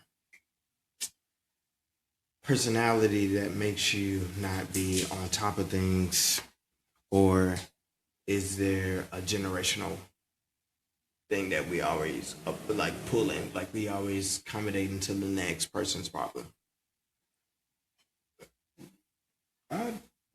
If that makes sense. So I'll be late. I'll be late. I need that to be explained a little bit more, because what is she trying to say? Yeah. She's basically saying that for herself, she's saying she's fed up with people making excuses for being late. Okay. For anything in life. Okay. But at the same time, she's also pulling it to like certain people pull it to like ADHD and things like that, personal problems that happened to them in the past, trauma, stuff like that. Okay. And that's what enforces them to like really, really, really be on that. Well, it's not even just being late. It's just like not, you know what I'm saying? I'll let her explain. She just rants pretty hard. I'm really astonished that they lost their job because they understand like the cultural reasons for why people are late, and again for certain, things like a party or something. It depends on certain people. It's fine. My issue with it is that this thinking of Certain people got we need to ADHD. change things to the individual, or outside. it's not even just about time. I think that, to be honest, to be on time, I think that's a white folks thing. I think that's something that white folks teach. Their culture is to be punctual. That ain't something that is that we teach our folks in our culture. Like we teach our folks in our culture to be fast and to be late. You think so? You think so? 100%. Yeah. Now, in our culture, we teach people. We're teaching. We tell people we're to telling take you your to time. be fast and to be late. To show up, the show. We a lot of us really don't believe the show don't start till we show up. Yeah. In that motherfucker. I see what you're saying. Because I was finna say Type like, shit. time. Type shit. Because I was finna say no. I don't think that's CP time. Everybody, and yeah, I see what you're. I think And that's you know that's what what's being pushed. That's what I'm saying.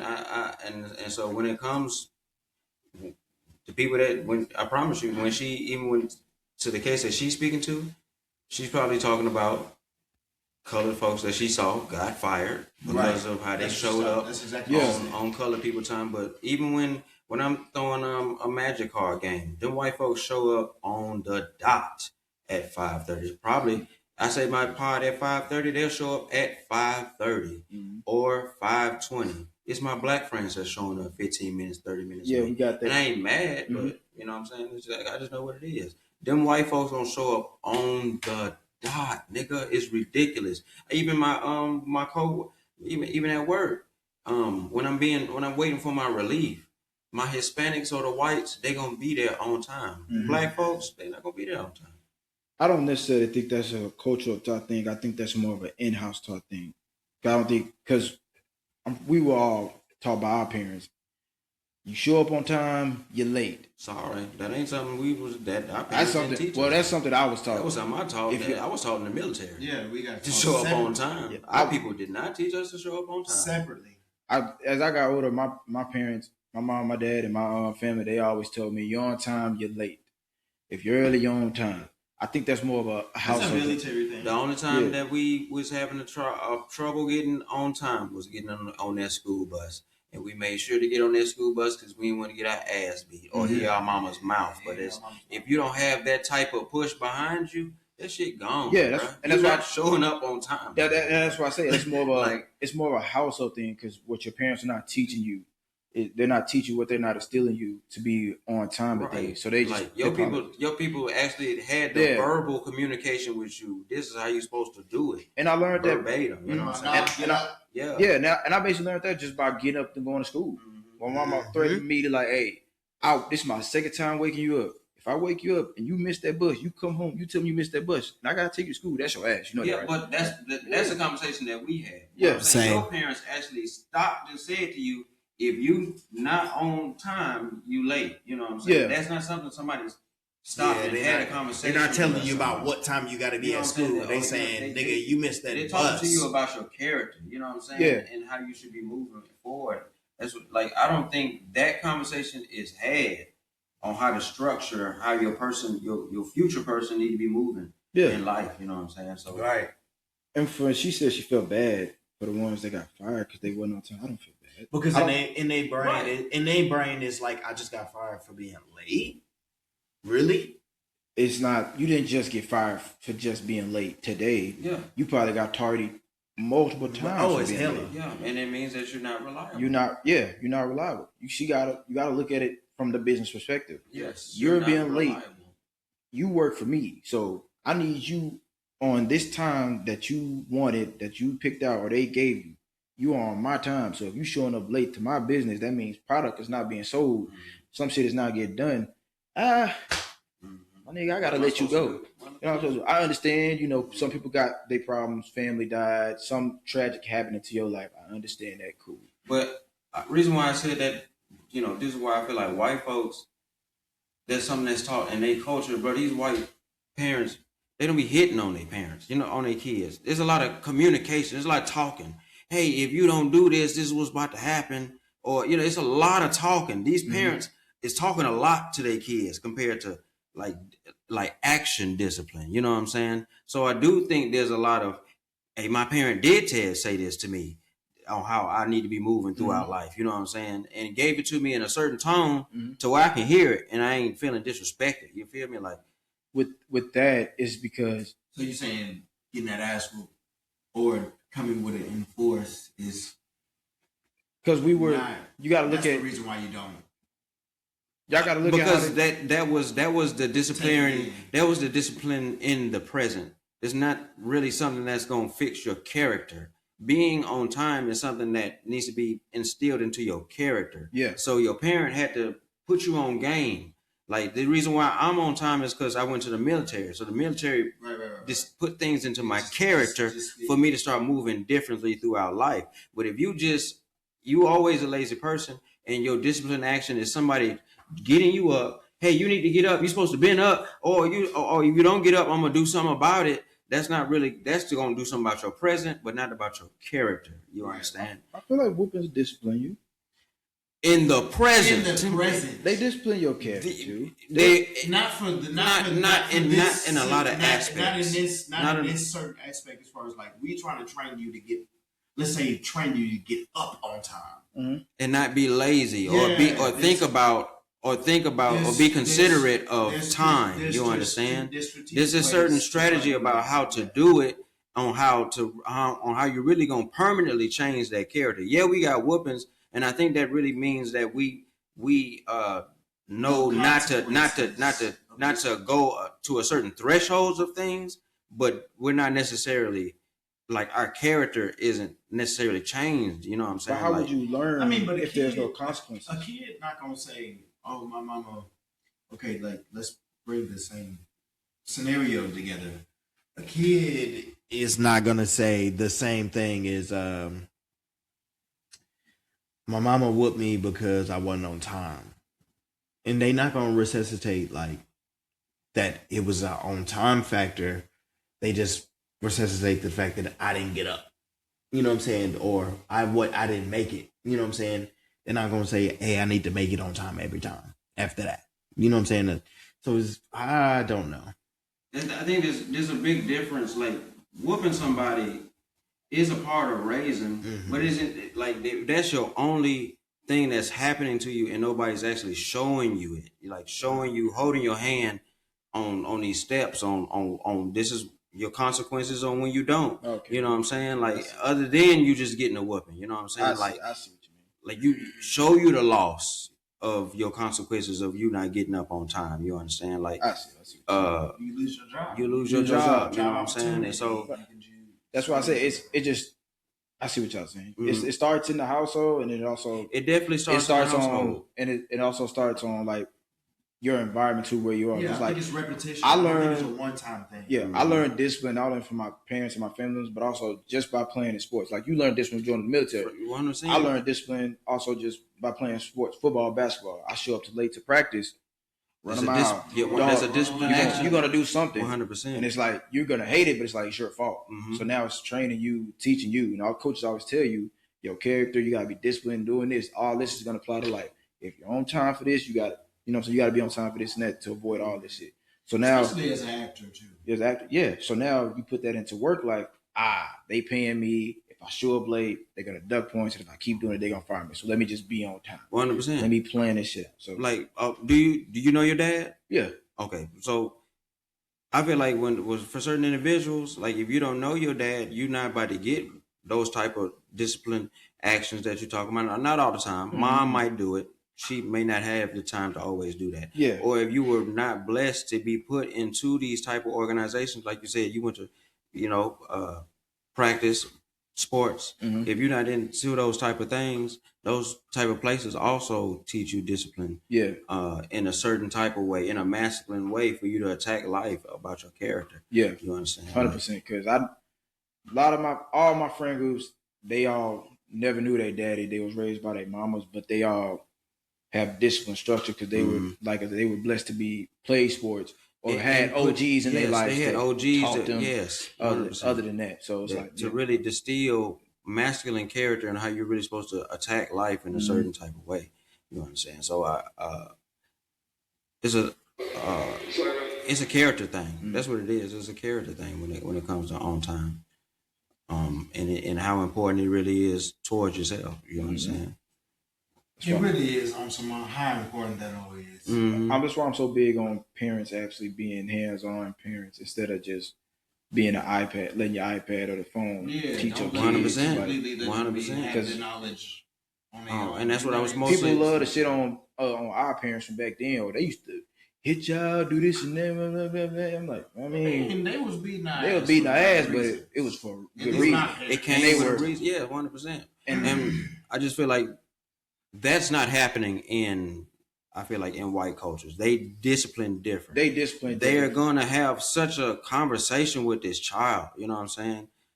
And not in a disrespectful way. It's more they gonna communicate how they felt, how I think you should be moving, how I think you wrong. It's like they communicate so different. Because it's like I feel like the stigma that put on white folks like that, but yes, I feel like I'm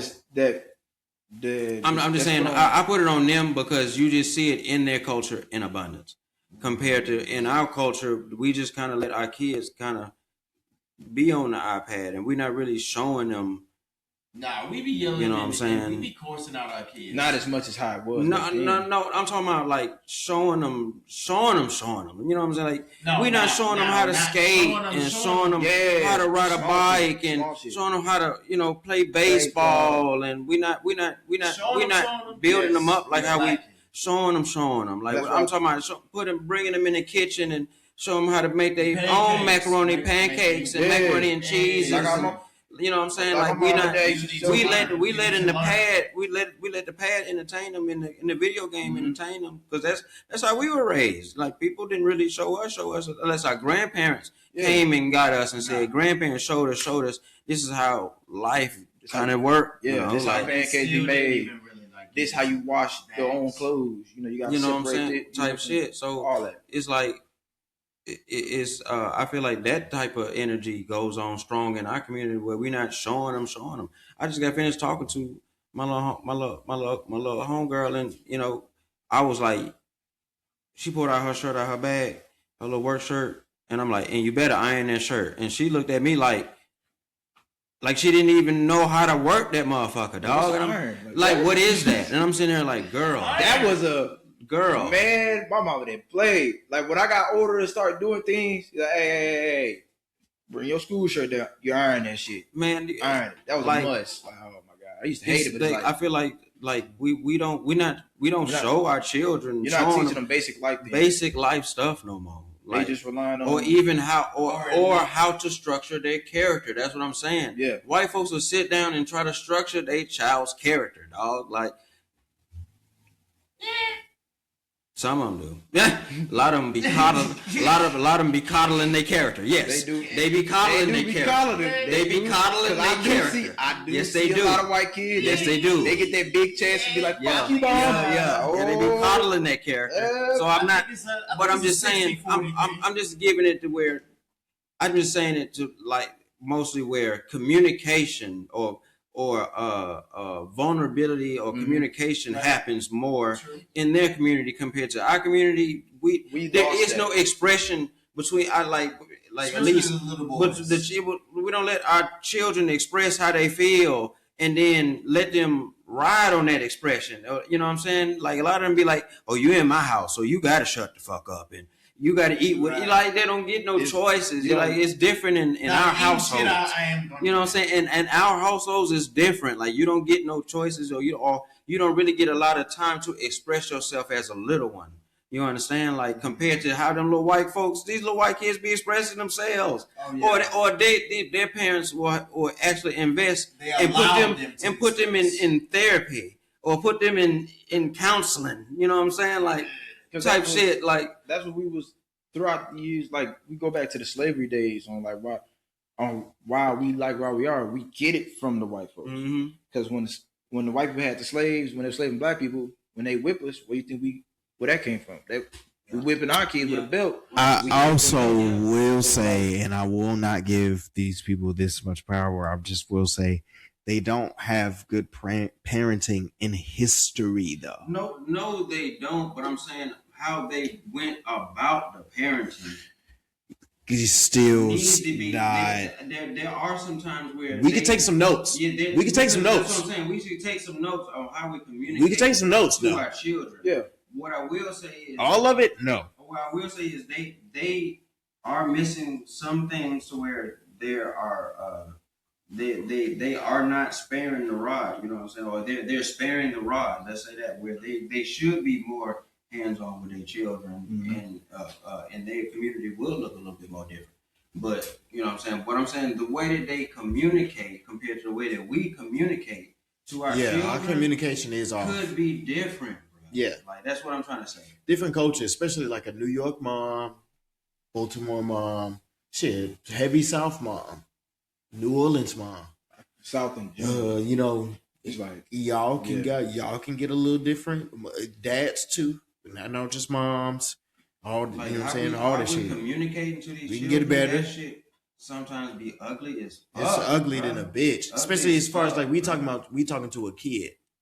Like some of that shit be ugly, bro. And that is stepped down to bad parenting too. It's like you expecting the kid to comprehend a lot of things what you're trying to instill, but it's like he don't know any better. Yeah. He's going a lot of things you gotta like when we were kids, our parents told us, "Hey, don't touch that stove, it's too hot." But also one thing you gotta remind yourself as a parent when you get a kid is they've been on this earth for about as long as you had them.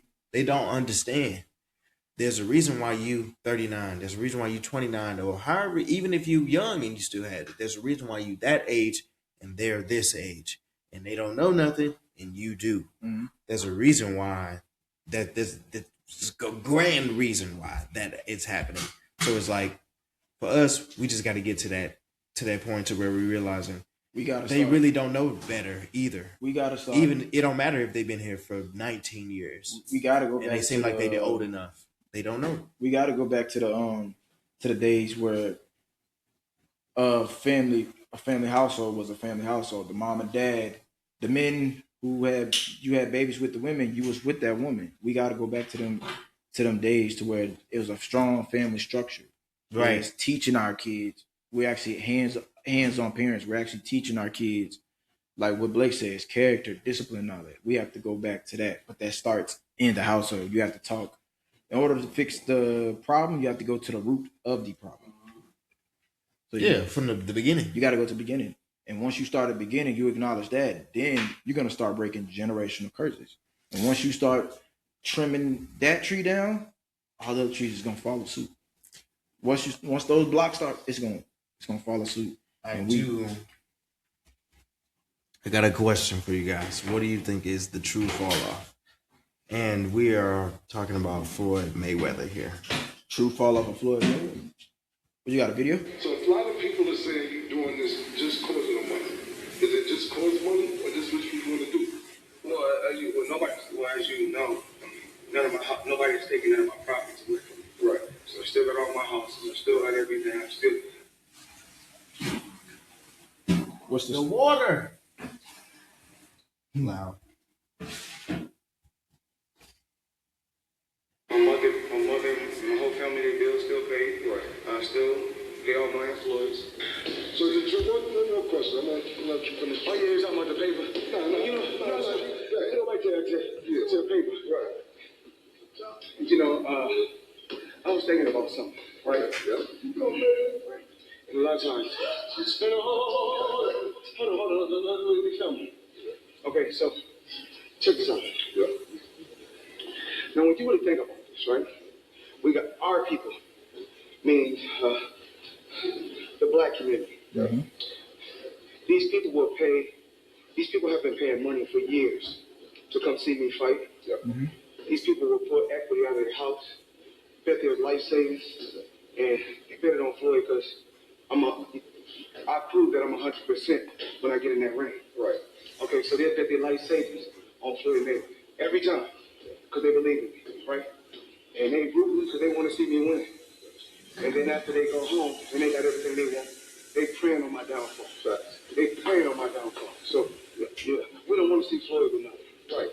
And so, I mean, and in due time, a lot of times they say, oh, it's this lawsuit, it's that lawsuit. One thing about me, whoever I get involved with, as far as with business, I get myself out of the situation. Okay. One thing we're not going to do is go out there and go point fingers. Oh, this person got me in that. As a man, if me and you doing business and things don't go right, and if me and you sit down and communicate and try to iron things out, if we can't iron things out, then it's best that we go our separate ways. It's just like a divorce. Right. And if a man and a woman been married, just say 30 years, it's going to take a lot of unraveling. Right. So even like, when they talk about these different cases, oh, it's this, it's that. One thing about it, it's not me. Okay. It's not me. Right. But one thing I'm not, I'm the main face. Yes, sir. I'm the biggest name. Absolutely. So with me being the main face and the biggest name, who they going to point the finger at? You. Okay. There you go. So it's no different from when you hear stuff like a junior. They told me that a junior, because remember I ain't got social media on my phone. Right. I'm too focused on like I said, building generational wealth. Just like a lot of time, I be jumping subjects, but just like when people why Floyd doing this, why Floyd doing that? Man, listen, I'm not in nobody else's business. One thing about me, I stay in my own business. Right. So the thing is like this: if I was taking punishment throughout my career and I couldn't walk or talk, I couldn't articulate well, then I'd be like, yo, fuck that. Right. But as far as me going out, having fun, entertaining, being in control, doing exhibitions, keeping my body in shape, let me do what I want to do. I don't pocket watch no. I don't know what nobody doing. Right. And then it was so crazy that they was talking about one time I seen them. They told me I guess when I went to a game, I didn't have season tickets for somewhere close to 30 years. Right. Watch the Lakers and the Clippers, and every time I pay the people, I pay in cash. Having cash is a part of our culture. That's what we rap about. That's what we talk about. Right. We floss and we flashy. My name is money. Right. So my name is money. I'm not paying nobody for a credit card. Right. If my name is money, I don't feel like they do keep nothing. Like, wow, here you go. Ain't nothing new though. I mean, I've been doing this. That's and right. then What do you think is the fall off of Floyd? Not even Floyd. Just like when people just don't see you for a while. And they just be like, oh, he's spending his money on this, he's spending his money. Like Jordan. Let's say Jordan or something like that. People don't see you for a while. I mean, and then he's spending money. And then people be like, oh, he going broke. Same thing they said about AB. Even though AB actually did go broke. Yeah, AB actually did go broke, but for Floyd's situation, it ain't no rumor or anything that he's falling off. It's been alleged a lot of times where he's owed a lot of people money. He's owed companies money, and he has a gambling problem. And that gambling was confirmed by 50 Cent because they used to run back in the day when Floyd's prime that he'll go to a gambling, him and Floyd would go to a gambling spot, and 50 would be like, I'll throw in 10K, 15K right there. Floyd, 500K to $1 million, throwing that out there. It's just like Floyd downfall is Floyd downfall. If all this is allegedly true, because everything is alleged. It's just, you get all that money. This will go back with athletes thing, like, bro, you get all that money. You get all those millions, the pay-per-views, all those fights you done did. You mean to tell me you couldn't even purchase like a mentor to help you manage it? You couldn't do none of that to help you, like, hey, let me invest this money. Your money, he was basically relying on himself, his brand, which did fed him, but at the same time, nigga, you getting older. You ain't gonna fight forever. I understand that you like, he has a statue of himself, but nigga, you can't fight forever. The next nigga can come in and whoop your old ass. So, he just relied on too much of his self-brand and not thinking too much in the future of, well, let me just invest in this company. I heard he bought I think an apartment complex in New York, but that's going into shit because he's not taking care of the tenants there. And then and then he's owed money from a company of that shit, and it's like, something's just going south. Floyd, I think Floyd just have bad money management, which is why people are assuming that he's falling out, because all these stories are coming out about him. But allegedly, who knows? Could be true, could be not. I remember the type of watch this nigga bought, and I was like, that whole cost what? Mm-hmm. It was definitely in the M's. And I was pissed off, like, nigga, a watch? Really? A watch? That's what we like. You gotta understand, like, people, when you not taught financial literacy, when you not taught how to be finance, at least something basic. Like my family, we ain't come from a rich background, but they all had that old saying: just because you got it, don't mean you gotta spend it.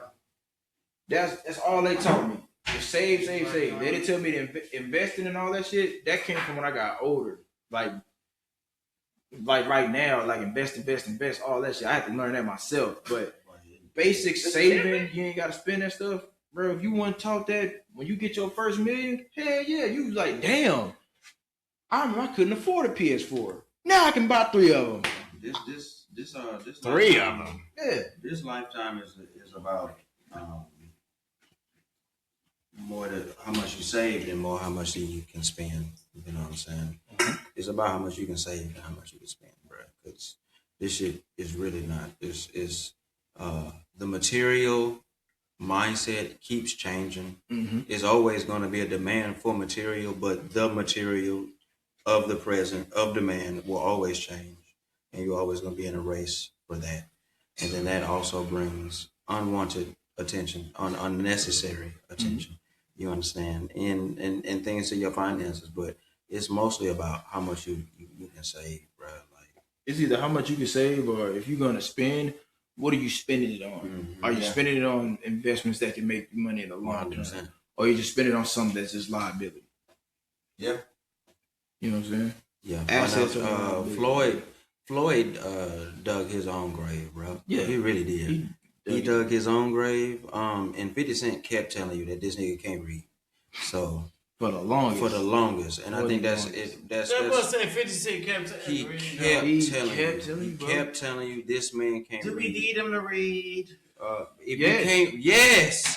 You're making millions of dollars and signing off millions of dollars. You're ahead of a company. You need to learn how to read paperwork. You need to learn how to read numbers. You need to learn how to read body languages. You need to learn how to read vocabulary, tones. If you can't do that, nigga, they gonna take your money. Exactly. Period. A lot of these, Steve Harvey, for example, he said, man, when he had his financial advisor, he found out when his financial advisor was stealing millions from him because he didn't know know about shit. Just didn't know about the He, business. if you don't know nothing about it, and a financial advisor knows that you don't know nothing about it, they're gonna scam you out that shit.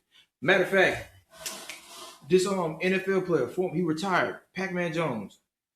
When he was in the NFL making the money he was making, it wasn't until like I think when he was like a few years in, when his wife told him that, bro, your mother's been taking $80K out your check for these past few years. Never knew about it. Just never knew until his wife kind of took the papers and was like, okay, we've been spending our money on this. Make sure he gets this, the house done, all that. House done, all that shit. Where is this extra 80K's being spent to? Tied it back to his mom, like, hey, bitch, hey, I did the math, paperwork. Your mom been spending this amount of money. And he had to cut his mom off. And because of that, he just didn't know. He didn't know what he was doing. He couldn't read. Like, he just like, hey, y'all handle that. And when you don't know nothing and you can't read nothing, you basically shit out of luck. You read what you sign. Especially if you're in the entertainment business. Like me as an actor, before I sign with a company or anybody else, I gotta read that shit because I don't want to get stuck in it. You need a lawyer, and then you need another lawyer to read it. Exactly. You need it needs to be read. You need to figure out what this company's trying to get out of you. Man, especially for rappers, they be in these 360 deals, but you didn't read your contract. Right? They talking about something. Oh, the company come to you like, oh, I'm gonna give you $2 million if you sell this amount of albums, but not reading behind that. So you got to sell. That ain't got nothing to do with studio time. Studio time. That shit got to get paid for. All that. You're not reading none of the shit in the back end. So you basically just fucked an ass. What Kendrick Lamar say? You signed to this nigga that signed to this nigga that said he was signed to that nigga. So that nigga you signed to, he signed to somebody else. So he's using your money to get out of his deal. And that nigga that trying to get out of his deal, he's using his money to get out of your deal. So it's like you're stuck. Yeah. For like a certain amount of years. You are literally fucked. You're fucked. It's the difference between getting out of your deal and getting let out of your deal. Damn. That's why reading your shit is just more important. What the fuck? Right.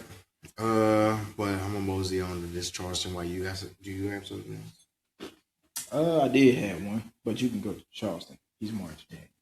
That nigga Thug said, nigga, I shot at your mama. You don't mention me no more. He really shot that nigga mama. And y'all worried about my delivery? See, this is the thing, Charleston. Like, I think everything that you're saying has some truth to it. It's just the delivery.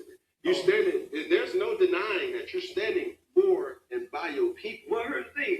When you're addressing evil, you can't worry about the delivery. When you're looking at the conditions of our community, you can't worry about the evil when you got kids that kill kids and say we smoking on Tuka. See, they wasn't worried about the delivery when these kids in Chicago were talking about smoking on Tuka. No, they wasn't. No, they was not. They weren't worried about the delivery. I ain't got no manners for no slut. I'm gonna put my finger in her butt. The delivery? I like girls kissing girls where I'm from. That's on the radio. Girls on girls. That's promoting lesbianism to my daughter, and we driving to school. This song they playing with Drake. Y'all worried about the delivery? These niggas talking about killing each other. That nigga Thug said, nigga, I shot at your mama. You don't mention me no more. He really shot that nigga mama. And y'all worried about my delivery? These niggas are confessing to murders on song. And y'all worried about my delivery? The conditions of black sucking them talking about booty holes. Y'all worried about my delivery? Come on, don't be hypocrite black people, bro. Y'all can't listen to this music if y'all so caught up in my delivery. Don't do me like that. And the way y'all snap and pop y'all pussy to this music, the way y'all kill and drill to this music, don't trip about my delivery. Hey, yo, Easy, why you wear your pants like that? I wear my pants like that because that's easy access, baby. Easy, why you talk like that? I talk like that to get my point across. Because when I wasn't talking like that, wearing a bow tie, y'all wasn't paying me no attention. And I was going to the Supreme Court changing laws and legislation. Facts. I was working with over 50 U.S. congressional members, from Ted Cruz to Mark Rubio, Senator John Cornyn. I was on the front page of the American Bar Association Journal. I had done a study with News 21, Walter Cronkite School of Journalism. Y'all wasn't paying attention then. So, nigga, I gave y'all what y'all want. An ignorant motherfucking nigga that talk like them rappers. Now y'all listening. Now y'all paying attention, huh? I got y'all attention. Checkmate. Now let me tell y'all what y'all need to hear. We fucked up as a race of people since y'all so caught up into my delivery. 5% of children now are catching HIV from ages 13 to 21. What y'all worried about? 85% of the new chlamydia, all the new cases of teenagers. Nigga, those numbers are alarming. Nigga, only 35% of most kids in inner cities can read on or above their grade level. What the fuck are y'all talking about? These kids can't read. Come on, my nigga. So we gonna be real. Let's be real. I'm not bashing the black woman in her BBLs. I'm not bashing the black woman because she wearing eyelashes. I'm not fucking with the sister because she got too many baby daddies. I'm addressing men, boys and men, from Deion Sanders and his son to black people following a cult-like man but won't support local. How can black people give all this energy to one man and all these other black coaches from high school to college? Why is it just this one man? And we abandon #HBCUs, just like we abandoned no justice, no peace for George Floyd. Are we still mad about George Floyd? Are we still mad about police shooting? Is that why we not kneeling no more? Are we still boycotting the NFL? What happened to all these things? What happened? Nigga, because I'm still stuck on Tamir Rice while y'all stuck on my delivery. I'm still mad why he now motherfucker tore up the country behind Tamir Rice. Baby Tamir Rice is dead. Since we so in. I'm on my probably third. Listen, bro, I don't agree with Charleston White all the time, but when he right, that nigga right. He's a wild card. He says a lot of shit, but there's always a message and a gem behind everything he says. The gem behind it. It's a gem behind it. And when he's right, he's right. And right here, he's absolutely right. I appreciate Charleston White every time I hear him because y'all respect the gangbangers, the killers of the community, but don't respect the nigga who's actually doing good at the community. But if he start sagging his pants and start talking like them, y'all get their respect. But that's the only way to get y'all attention. Because you know what? That's what sells. What sells is the bad shit. That's what sells. Bad shit, shaking your ass, drugs, killing. That's what sells. Nobody likes listening to I ain't gonna say nobody, but a lot of people not checking for the good shit, the shit that's gonna help you out. The Larry Junes of the shit. You know right. Nobody checking for that. They want the NBA young boys. They want, I'm gonna slide on this thing. I'm gonna slide on that nigga. That's what's hot. So he, like he said, I'm gonna be ignorant to get y'all attention, and then boom, here's what I did. The list of things I did. All that. But it's still gonna be people in the comments. Well, he said he slapped the bitch before. He said he slapped him back. And I understand that. I understand things he said is wild shit. I completely understand it. But the work he's doing behind the scenes, I ain't saying negates it all, but he doing something. He doing something. So he right. Could be a wild boy, but at the same time, it don't mean you know who the fuck. I'm glad he even tell you who the fuck he is at home too. Yeah. Like even with his girl, relationships and stuff like that, he not sugarcoating that. A lot of people go, I'm selling this boat, so I'm gonna sell you something else about my wife and all this other stuff, and then you don't want to find out about that lying. Mm-hmm. You know what I'm saying? Then Charleston White get debunked. But if I just tell you off rip, it get more views. Yeah, but Charles White been telling people that these rappers not living what they rapping about. No. Y'all not actually killing folks. Y'all not on Pooh Shiesty. I ain't gonna say it. Yeah. There's some people. Pooh Shiesty said, I'm rapping what I'm living about, but it's consequences to that. You rapping what you live about. He's not even doing it. All right, but he not, bro, because you attempted to do something to make a robbery, bruh. You were supposed to shoot Gucci. Fuck wrong with you? Since you all this gun talk and gun play, yeah, that's somebody true. Was supposed to be hurt. Somebody's supposed to be in the hospital. Somebody's supposed to be dead. That's not what happened. If I'm on probation, that's the last thing. You tried to do some old school Ice Cube shit and run up to a businessman and force him to get you out your contract. That don't work like that no more. And then on top of that, you had your homeboy record that shit. And thinking, you got your dad with you, and your dad influenced you to do that shit because he's an old school dumbass. Like, no, he's not gangster. But it's like it's a gangster nigga would have shot that nigga in his yellow jumpsuit. The fuck, Gucci would not be here right now.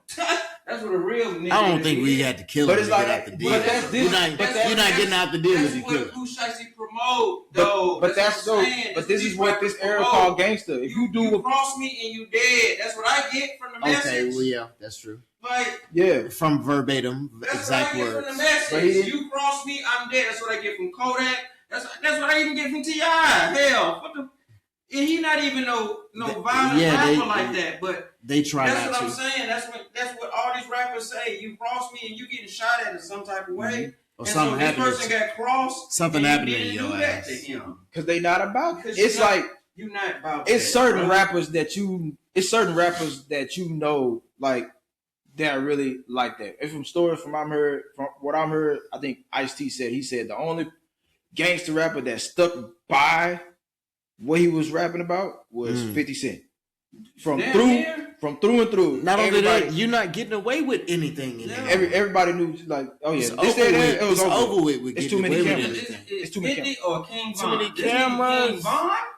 So Now he was rapping about what What he he was living. doing, but look at the outcome. His outcome was either gonna be dead or Or in in jail, bruh. And It was not gonna thrive in hip hop with doing what you saying. back to the 50 part, it's like that's the last living one. That nigga survived it. He was shot 9 times, survived it. Now look what he doing. He's like, you know what? Let me pivot. Let me go ahead and pivot. Big major. And he's You successful Mongo at it too. Successful at it too. Hey, 50, take Fight Land off Stars, please. I don't want that on Stars. I'm not trying to spend that money. Just, Fight Land off. just take it off, Take it off. Stars. Take it on Stars. Put it on Peacock or something, please. But You know what time it is, But man. It's time that's for what. But back to the point. But that's what this era is now. Pump faking to be Pump gangster, fake, mean and finesse. then when mean they finesse, mean pump fake. and then that too. But they getting pumped up by these fans like, oh, he did some gangster shit, but now he in jail. What now, nigga? You just got out not too long ago. That's what baffled me, Pooh Shiesty, nigga. You just got out Yeah, this ain't you year, supposed to be on good boy shit? and you go back to do the same dumb shit. Now you gonna be in there for you was in there for like what 4 or 5 years. They Now gonna put you in there for 20. Now they looking at you Boy. for a while. Boy, you're not supposed to be around guns. Your homie had that strap on him. Boy, You you ain't supposed to cooked. be around crime. Cooked. You're supposed to be at home watching I hope. fucking I hope, boy, cook. It's cooked. nigga I hope catch he up learned with his The lesson. Wire, nigga. Just rewatch The Wire or some shit. Like, This- what the fuck? I think these kids, these audience, these kids, everybody that want to be gangsters should look They be around their look friends. at these rappers, bro. Look at Lil Durk. Look at all these. Look at the whole YSL situation. Because he could have got out. He could have just got out of that situation. Boy, but he just did. he tied to some Oh, no. shit. Yeah, I feel bad for Lil this Durk. man, Lil Durk. You can't feel bad? Spider, he made such a web. He made such For a himself, web. though, he could have been said, "I ain't a part of none of that." He made such a web. Bro, like, not even look at the whole YSL situation when that trial came and went, and niggas thought, and Oh, everybody, wow. oh, well, they gangster, they this and that. Gunna was like, Nasty, Bruh. weird game. You know what I'm saying? Like he just basically spilled everything, and everybody mad at Gunna. Gunna is free. Gunna was free, living his best fucking life. And and then utilize that music time for what? what it was. And you'll think, hey, he a rat. That nigga music gonna fail. Nope. Skyrocketed. Nah. Yeah, no. You know? It's been going up. Longevity. His shit been going up. Longevity is a thing. Nigga Gunna went from fat Gunna to, hey, I'm gonna take this workout shit a little serious. Nah, He workout won't. gonna look crazy, but it's That- about like, how long can you keep this up? He keep it up for a while. That's the No longevity. Thug. Nah, I don't think so. He's doing better than Thug. He's doing way better than Thug. It's because his flow. It's because we're not working with a really hard workshop over here. His career is very easy. It's not hard to do whatsoever. What was it? Gunna's career is easy? Gunna, Young Thug, a little bit more difficult. You got some intricate going on. You got to do some shit. I mean, he did get caught snitching. It was on a phone call too. Well, both of them did, but I'm saying, But like, no, it's worse on Thug because you, like Blake said, you came off as this. I ain't no rat. I hold it down for my partners. Then it finds out that you. it's did really the more rat so shit. of like Gunna flow can be written by And it anybody. wasn't word of mouth either. A series of you telling came out. All Exactly. different recordings. And that shit came out weekly, damn near a back chuckle. Exactly. The rest of the phone calls was like relationships. That's like There's only so like 2 phone different. calls. On You not only you're dry snitching, but you pillow talking too. Pillow talking. You pillow as hell, talking. dog. Most of those phone What? calls is pillow talking. Like they got you looking so crazy. Crazy. Yeah, As soon as you far got as out, street boy. nigga, that ain't you no more. You can't do that no more. Oh no. And that messes up your brain. That's why it's hard for him. That mess, bro. It do. No. Oh, real. What I was told. What I was fuck streetwise. What I was told. People from the hood. If you from the hood, you doing everything to get out the hood. And when you get out the hood, it's like you're not trying to cosplay as this tough nigga. This nigga like. You're not trying to do that because you know the consequences of that. That's thug. You know the consequences of that. That's thug now. But not really though, because he's lost. If you watch that whole last interview, you should know I ain't that want to hear shit Thug he said. is lost. I ain't want to hear shit you said. He's been lost. He's from Atlanta. As far as like we talking about like thug He's a life nigga and whether if I should get out of it or not, Like, he not on that. I'm looking to get some money. You can tell that he was not looking to. He's not on that. Build growth up here. Like, Yeah, he not on. It is a little bit, but it's not. It's not a predominant thing. Not left Atlanta. He's still a young Atlanta thing. Yeah, he's in his brain. He's still like nigga. Hood shit is hood It's shit. hood shit. He not like nah, y'all niggas need to stop doing that. He never like what's his name? What's the dude who interviewed him? Big Bang. Big Banks really had to pull him to the side and was like, so you really mean to tell me you ain't gonna tell these niggas to chill out on some hood shit? He did tell him, but Banks had to tell him like will it down and tell these niggas stop doing hood shit because He's Atlanta going stupid crazy. ignorant. But he showed you that on $1 Million Worth of Game before. Oh he yeah. was there. I think he. Yeah, once I saw that $1 million worth of game too. Him and stupid. He's stupid. him and the dude who we said we was feeling sorry for. What's his name? Chicago. We just said his name. Kemon? Not Kemon. Dirk. Dirk. Him and Dirk came up with the same entourage on $1 million worth of game, and they both had the same speech for them, and both of them had the same outcome. What nigga? Not even the speech. Okay, look, I know what you're talking about. Lil Durk accepted what old boy had to say. No, he still showed up with all those goons. Yes, he did. Yeah, same but thing. No, I get You what need you're to pay saying. attention to what Young Thug was saying in the rebuttal. Young Thug was saying, Dirk was sitting there receiving information and being quiet with my entourage around. This nigga Young Thug was incriminating himself He so was fucking bad, on some, bruh. he was That still on day, hood bruh, shit. Still on hood shit. Incriminating yourself so bad, bruh. Didn't matter what's going on. Let me see if we can find that. At least put.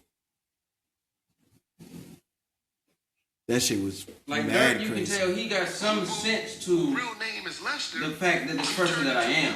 I know when to shut the fuck up. You can tell that about Dirk.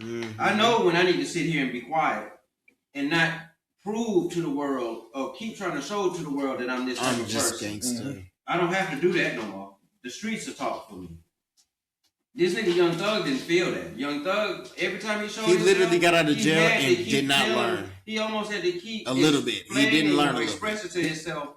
This is how I felt about these particular beefs and this is what we could have did to you. And yeah. I'm like, you doing? You still didn't learn.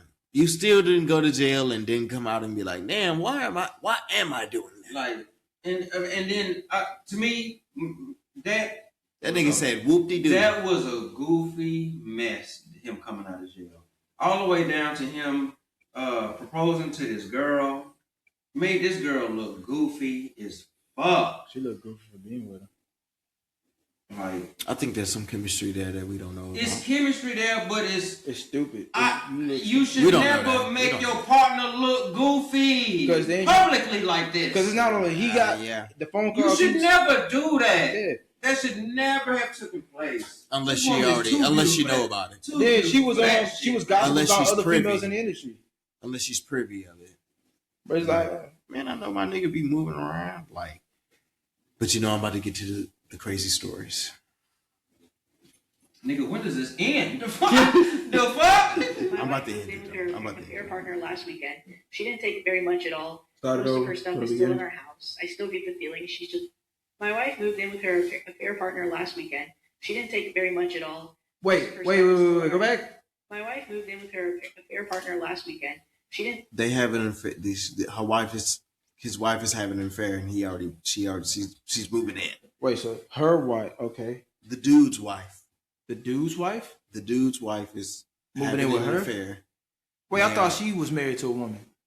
That's what it sounds like. Yeah, it was something. Not her. She's just reading the story. Replay, She's man. just reading the story. Oh, she's just reading the story. She's just reading the story. Yeah. Okay. My wife moved in with her affair partner last weekend. She didn't take very much. My wife just moved in with her affair partner. So No. she's lesbian and she. No, because he said her, she's reading a story. Oh. Okay, makes sense. Okay, cool. Play it back. Okay, let's get this. My wife moved in with her affair partner last weekend. Okay. She didn't take very much at all. Most of her stuff is still in our house. I still get the feeling she's just waiting for me. But to did you pay get the her. divorce? But I didn't reach out to her at all. So after she left, it was a strange mixture of. Did you relief, get the anger, divorce? and sadness. I don't think I ate it all until last night. Just never felt hungry. Drink a little. Long story short, he caught his girl cheating. Mm-hmm. When he caught his girl cheating, she moved out and moved in with old dude. And he got a divorce. She's also pregnant. And he got a divorce. I don't. And think he got so. a divorce. We got to read. We got to know. Too much, but I'm fine. I'm posting this update because I've received a ton of messages from people, and honestly, it's emotionally draining to respond to each one. To have to type the same stuff out, I just don't feel like talking about her that much. So this morning, she texted me to say that her affair partner wants to get a DNA test done, so she's going to do it. Look at that. Didn't matter what I wanted, but now that he has requested it, she suddenly thinks it's a great idea. How do you care, Fairburn? You said you'd take care of it. She asked if I wanted to submit a sample because it'll be cheaper to have two dads tested as part of the package. I don't even care about the cost at this point. I just want an answer. I don't have to see or interact with them at all. I just have to make my own appointment with the lab to get my cheek swabbed. So this Saturday, I'm going to do that, and we should have the results within a week. I'll take what I can get at this point because it's better than dragging this out for another 20 weeks. So that's fine. I'm fine. I'm going to work every day, trying to function, just feel stuck in a limbo. I miss her, honestly. What? I hate that she's there with him. It makes me. She don't live with him no more. You miss her? So no divorce? You're cut.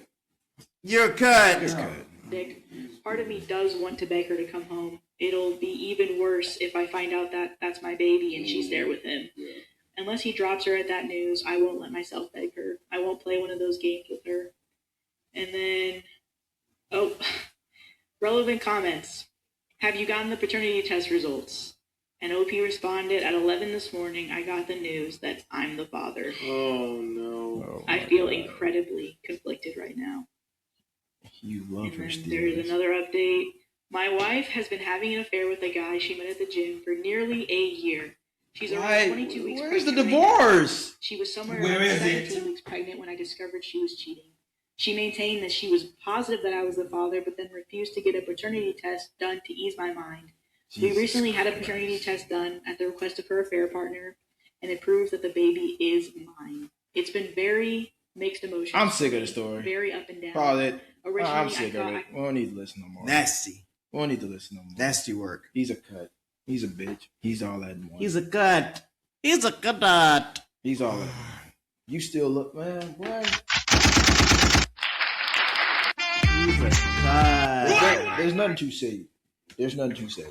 He's just, you digging your own grave. You're doing it to yourself at this point. You doing it to yourself.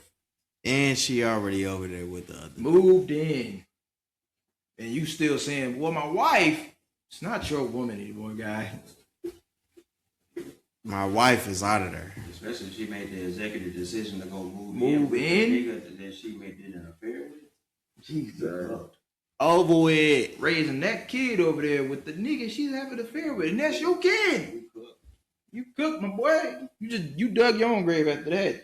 But it does say biblically, you know what I'm saying? He's supposed to fix that. You actually not supposed to give up on her even on that. That's why he having those emotions and those feelings. You know, that's why he wants her to come back. Or he has a strong feeling that he needs her to come back. Well, God, you're gonna strike me down today. That bitch gone. Fuck out of here. You gone. For real. I mean, there is a part of her, it's like they having a kid, new baby being born, stuff like that. Welcome. You're not finna do me this dirty.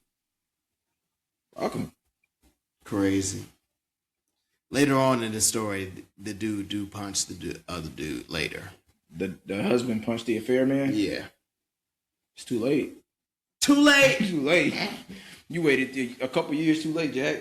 You did that way too late, nigga. Yeah, you were supposed to beat his ass once you found out. Exactly. You found out you were supposed to beat his ass. You supposed in front of her. Supposed to been at that gym In and be like, front of her. She was supposed to see this ass whooping. Mm-hmm. Too late, Jack. So she can see, oh, this nigga tripping. Yeah, you can also see this nigga being crazy. You know what I'm saying? Somebody crazy. You know what I'm saying? You not. Don't pull that over here. I hate those type of women. Pull that somewhere else. Sometimes sometimes people need results. Marriage is a different ball game. When that's your girlfriend, that's a choice. When it comes to marriage, that becomes your family. That's your property. This is your baby. This is your the female. I don't want to say property. There is a certain property sense to it. Yes, it is. Property too. Yes, it is. That's my wife. My wife. But if your wife, if y'all at the point where y'all married and your wife is putting you into those positions to where you gotta defend her, it's like, bruh, like that's you chose unhealthy. The wrong one, motherfucker. You chose somebody of ugly traits. Exactly. I need the woman I'm with. I need her to know automatically. I ain't gotta do shit. I got that crazy motherfucker in the back.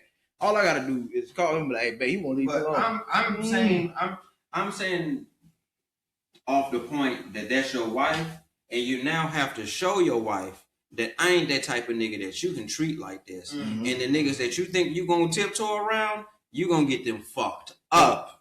You gonna get them fucked up, and also that needs to be the tone so that she know this nigga don't play. Right there.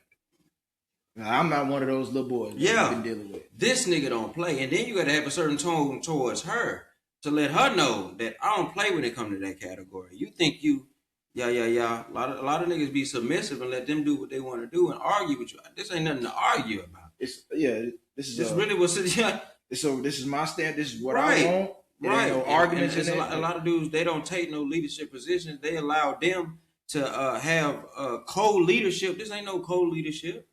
Like, especially if I'm the one paying most of the bills. Yeah, you if can. I'm paying most of the bills, like, bro.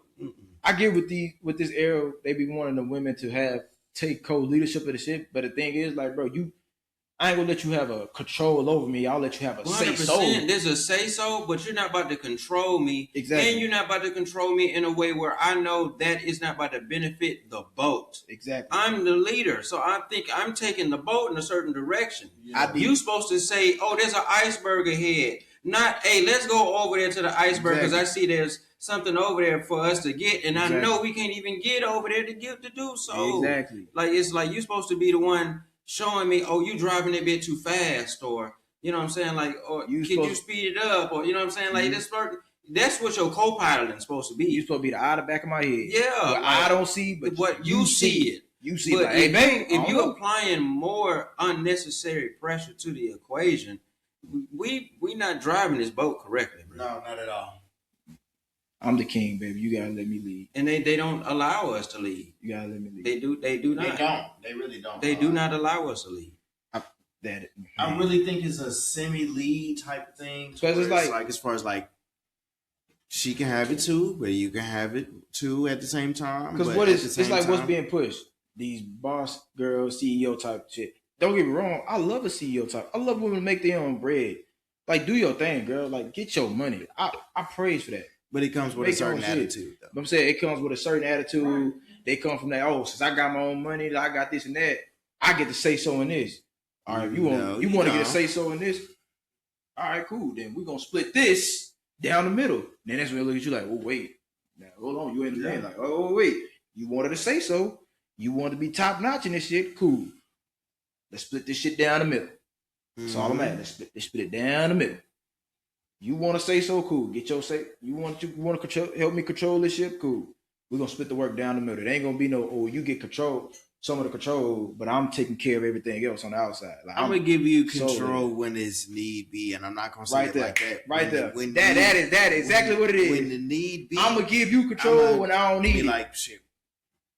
When it benefits me, that's when I'm going to step in. That's when I'm going to step in. When it's fucking with my household, it's fucking with me, it's fucking with my family, it's fucking with my financial strategy that we got going on in the house. Mm-hmm. Yeah, I might step up, but anything else outside of that, I might give the leadership because I believe the leadership comes from yeah, you could be the head, but also your girl's the neck.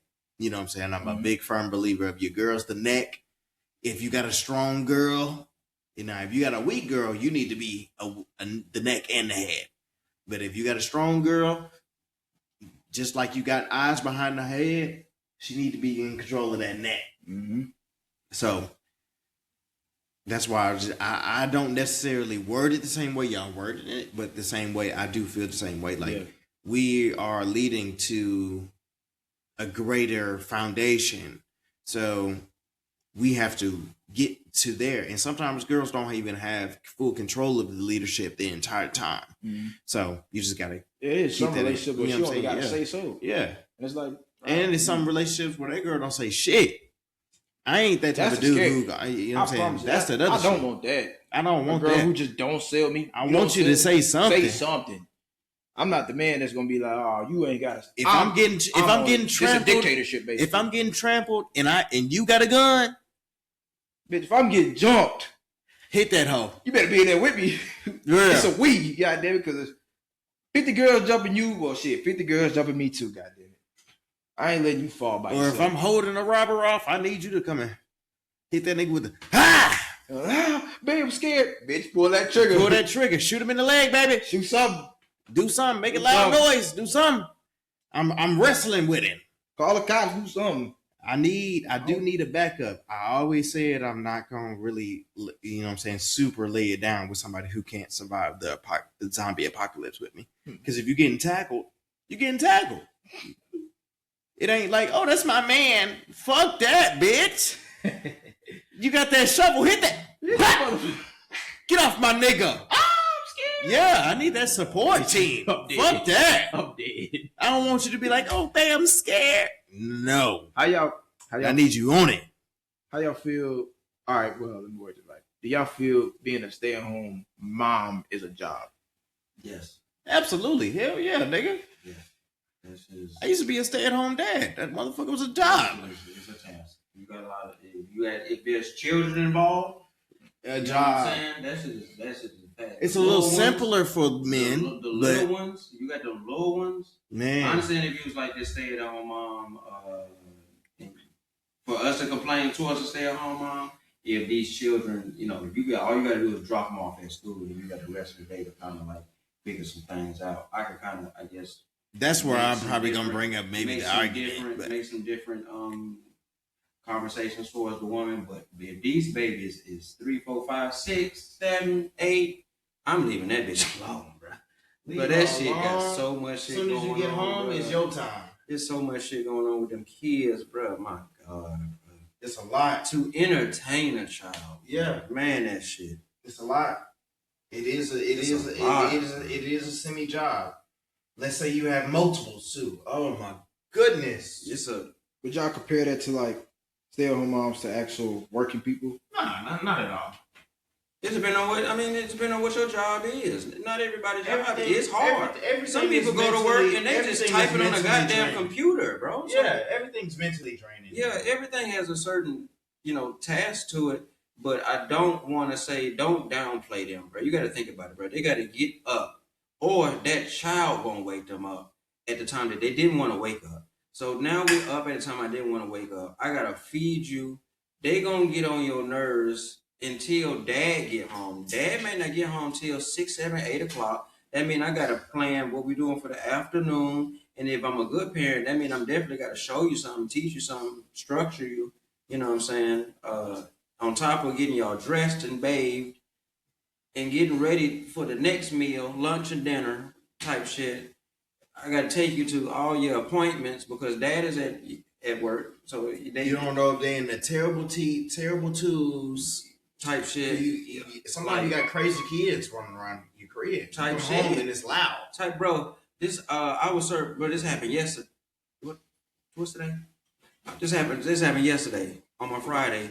I'm serving kids pancakes in the morning. This lady said, she came up to me. She said, "Hey, you don't mind if I, just sprinkle a little medicine over the kids' over the baby pancakes because I have a child that's got bad anxiety and I have a hard time, giving them this medicine. I said, I'm like, okay, yeah, I ain't got no problem with that. And so I'll let you. She was like, just let me know when the pancakes are ready. I was like, no problem. So I signaled her, told her to come back there. So, and I'm having a conversation. I was like, so what happens if this baby don't get the medicine?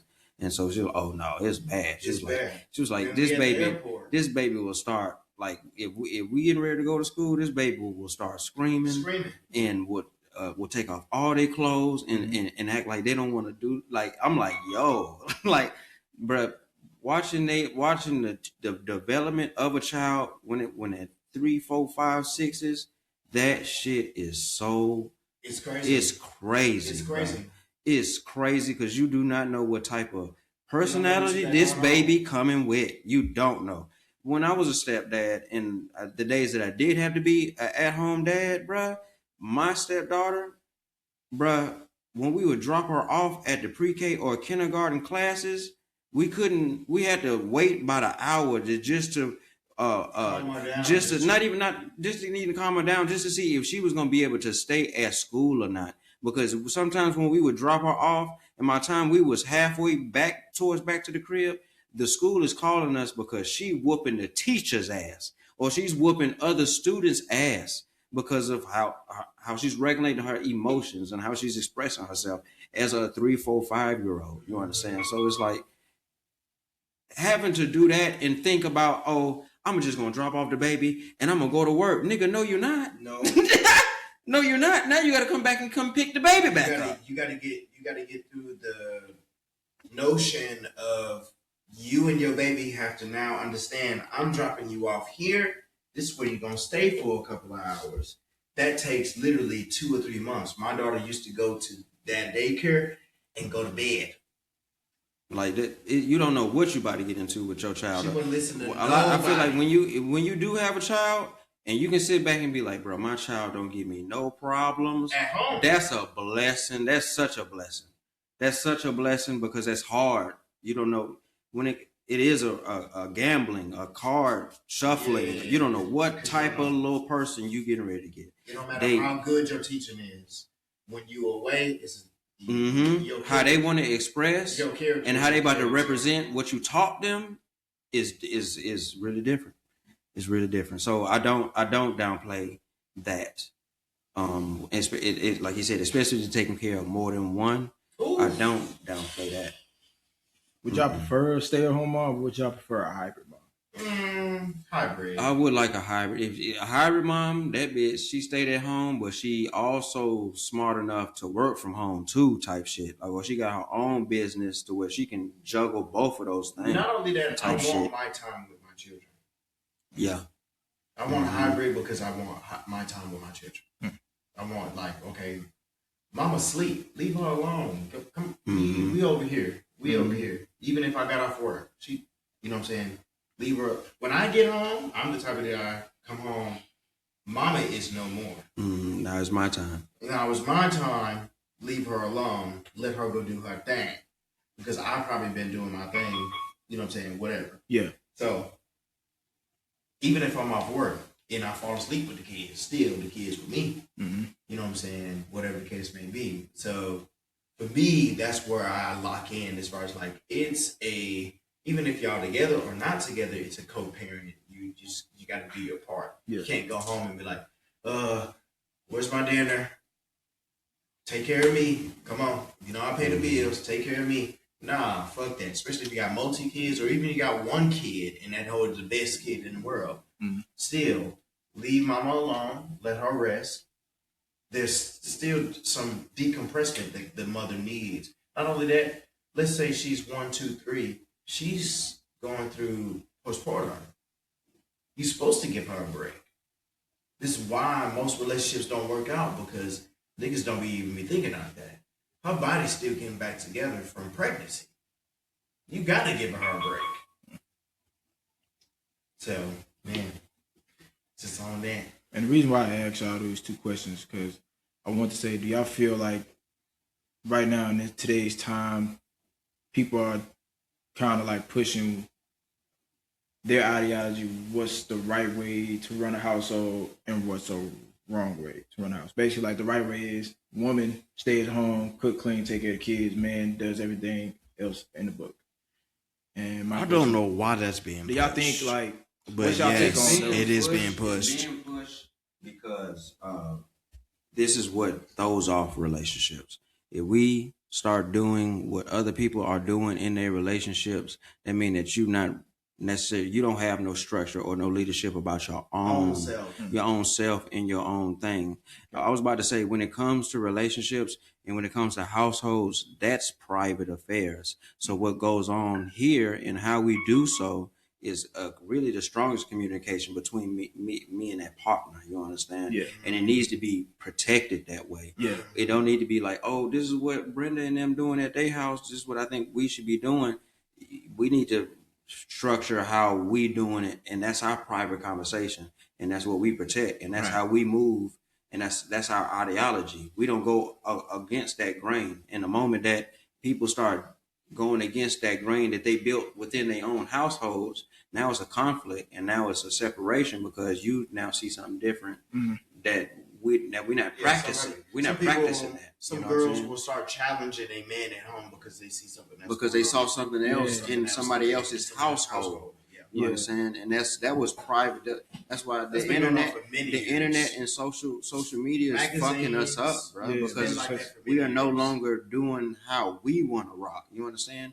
I feel like a lot of people relationships is messed up because they seeing other people go on trips.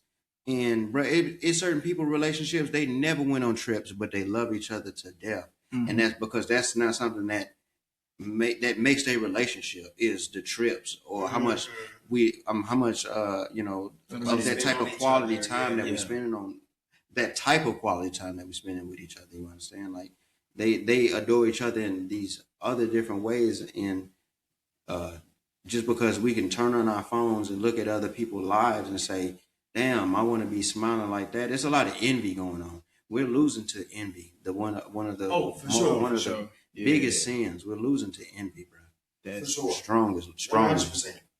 Because it's like every time I open my phone, TikTok, Instagram, or YouTube, whatever, it's always that one person I see that's like, oh, this is how the man's supposed to be, and your woman is not even supposed to work hard for nothing. She's supposed to be in the house, take care of raising your kids, this, that, and the third. And I just be like, yeah, that works for you and your household, but everybody different. But then, you know, you read the comics and you see all the females like, clock it, yeah, you know this shit how it works. It's like, man, y'all just lost in that point, because that y'all gonna fuck around and just get a reality check on that's not how things are supposed to You know go. what I'm saying? Like, And then the people that be clocking it, once they actually get put into these positions, they don't know how to even work that. You're not even playing the role. And they be single as fuck. You're not playing the role like you're supposed to follow suit to a man that's bringing you these type of structures, but you're not playing the right role for you to even receive those type of blessings. You know what I'm saying? Like you just want your cake and eat it too. You don't want to build that cake. You know what I'm saying? You don't want to actually put in those ingredients to make it build that cake. You know, originally yourself. You understand? But that's deep, because that's what we got away from too, from actually building with the person. Well, yeah, building. Nobody I'm wants. talking about building. Bro. Nobody wants to build no more. They just want the product to already be made. Yeah. When I get there, That's a everything's huge perfect. problem. And it's like, damn, like They want a pre-course or a template of whatever they got going on. And like, it's not gonna happen. that's like not that. gonna happen, bro. Like you got to start the shit with them. I was just talking to my homegirl, and she was like, "I'm never gonna argue with a nigga again." I said, "Sorry, unfortunately, that's not gonna happen." To be honest, The next person you get with, shouldn't be arguing with no nigga. A nigga shouldn't be arguing with no female. That should never be taken place. you are in look, I was speaking as far as like she in a real relationship is longevity. Y'all gonna argue. That's just a part of it. I wouldn't It's call not, it an argument. Not that It's type more of of a- argument as far as like that's in the forefront. Like y'all argue all the time, but y'all gonna have. Come on now, y'all gonna have sparks. That's a moments, part of it. yeah. That's a part of the chronicles of whatever your That's what builds next relationships. person is. That's what makes the shit That's, so what- strong. that's It's how like, you get to the set stone. That's how you figure out your girl. That's how you Mhm. figure out your dude. So it's like you can't just say, "Oh, I'm never gonna argue with a nigga." If you love this dude, y'all gonna argue. Unfortunately, it might be something about something passionate, and you want him to. It's a million things. You just can't say, "I'm never gonna argue." It's never gonna happen. That's not gonna happen in a relationship.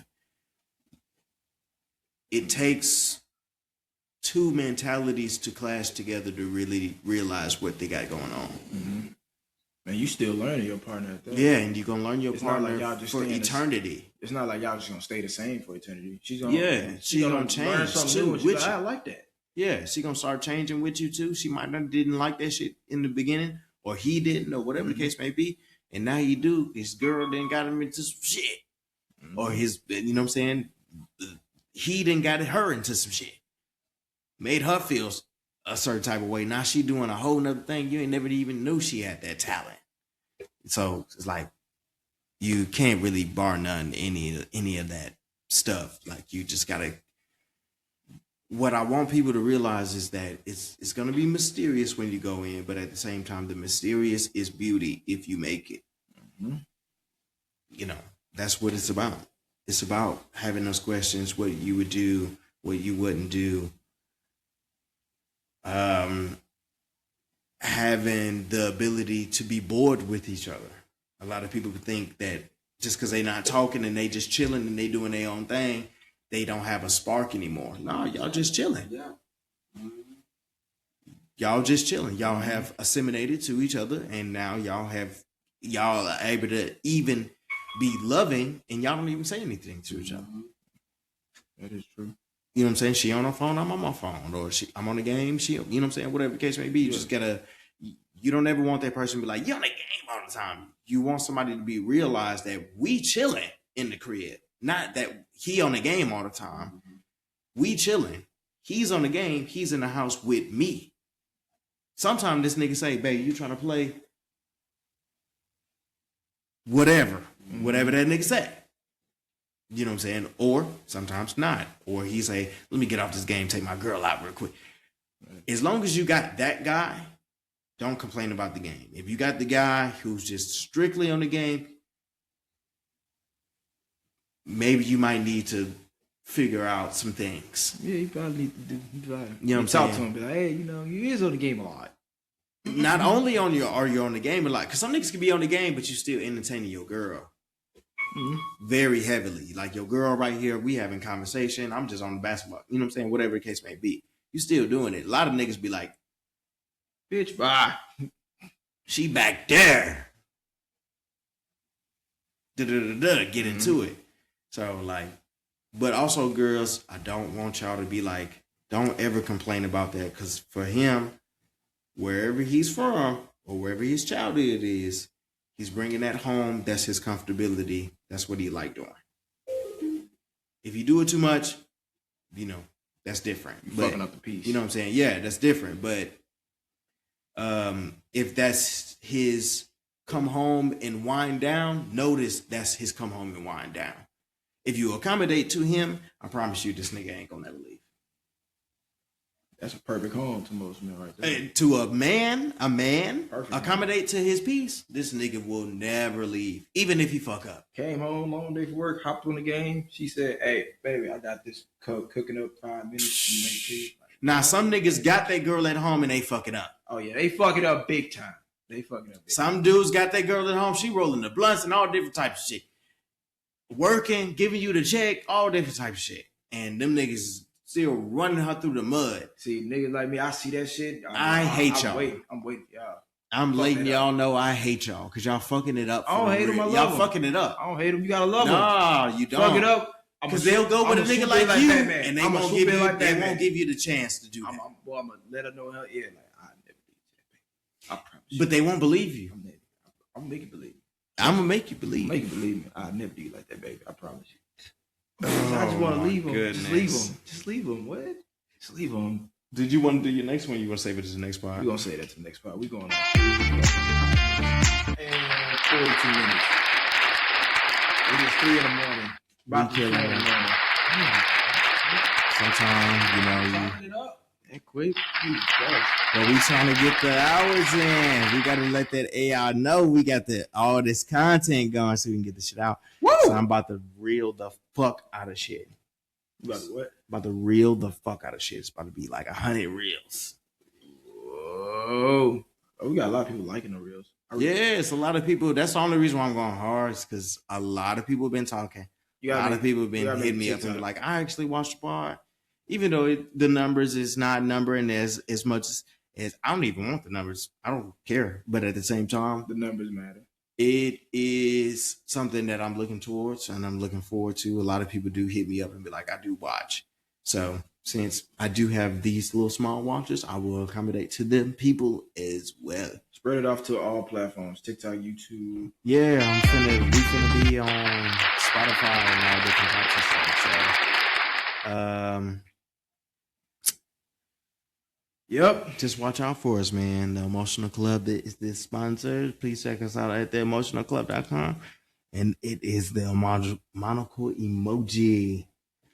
Oh, and we are out. Good night, motherfuckers. Keep your head up. Keep your head up. Stay blessed. Relaxed. Stay blessed. Stay prayed. Hug your loved ones. Hug your loved ones. We love y'all.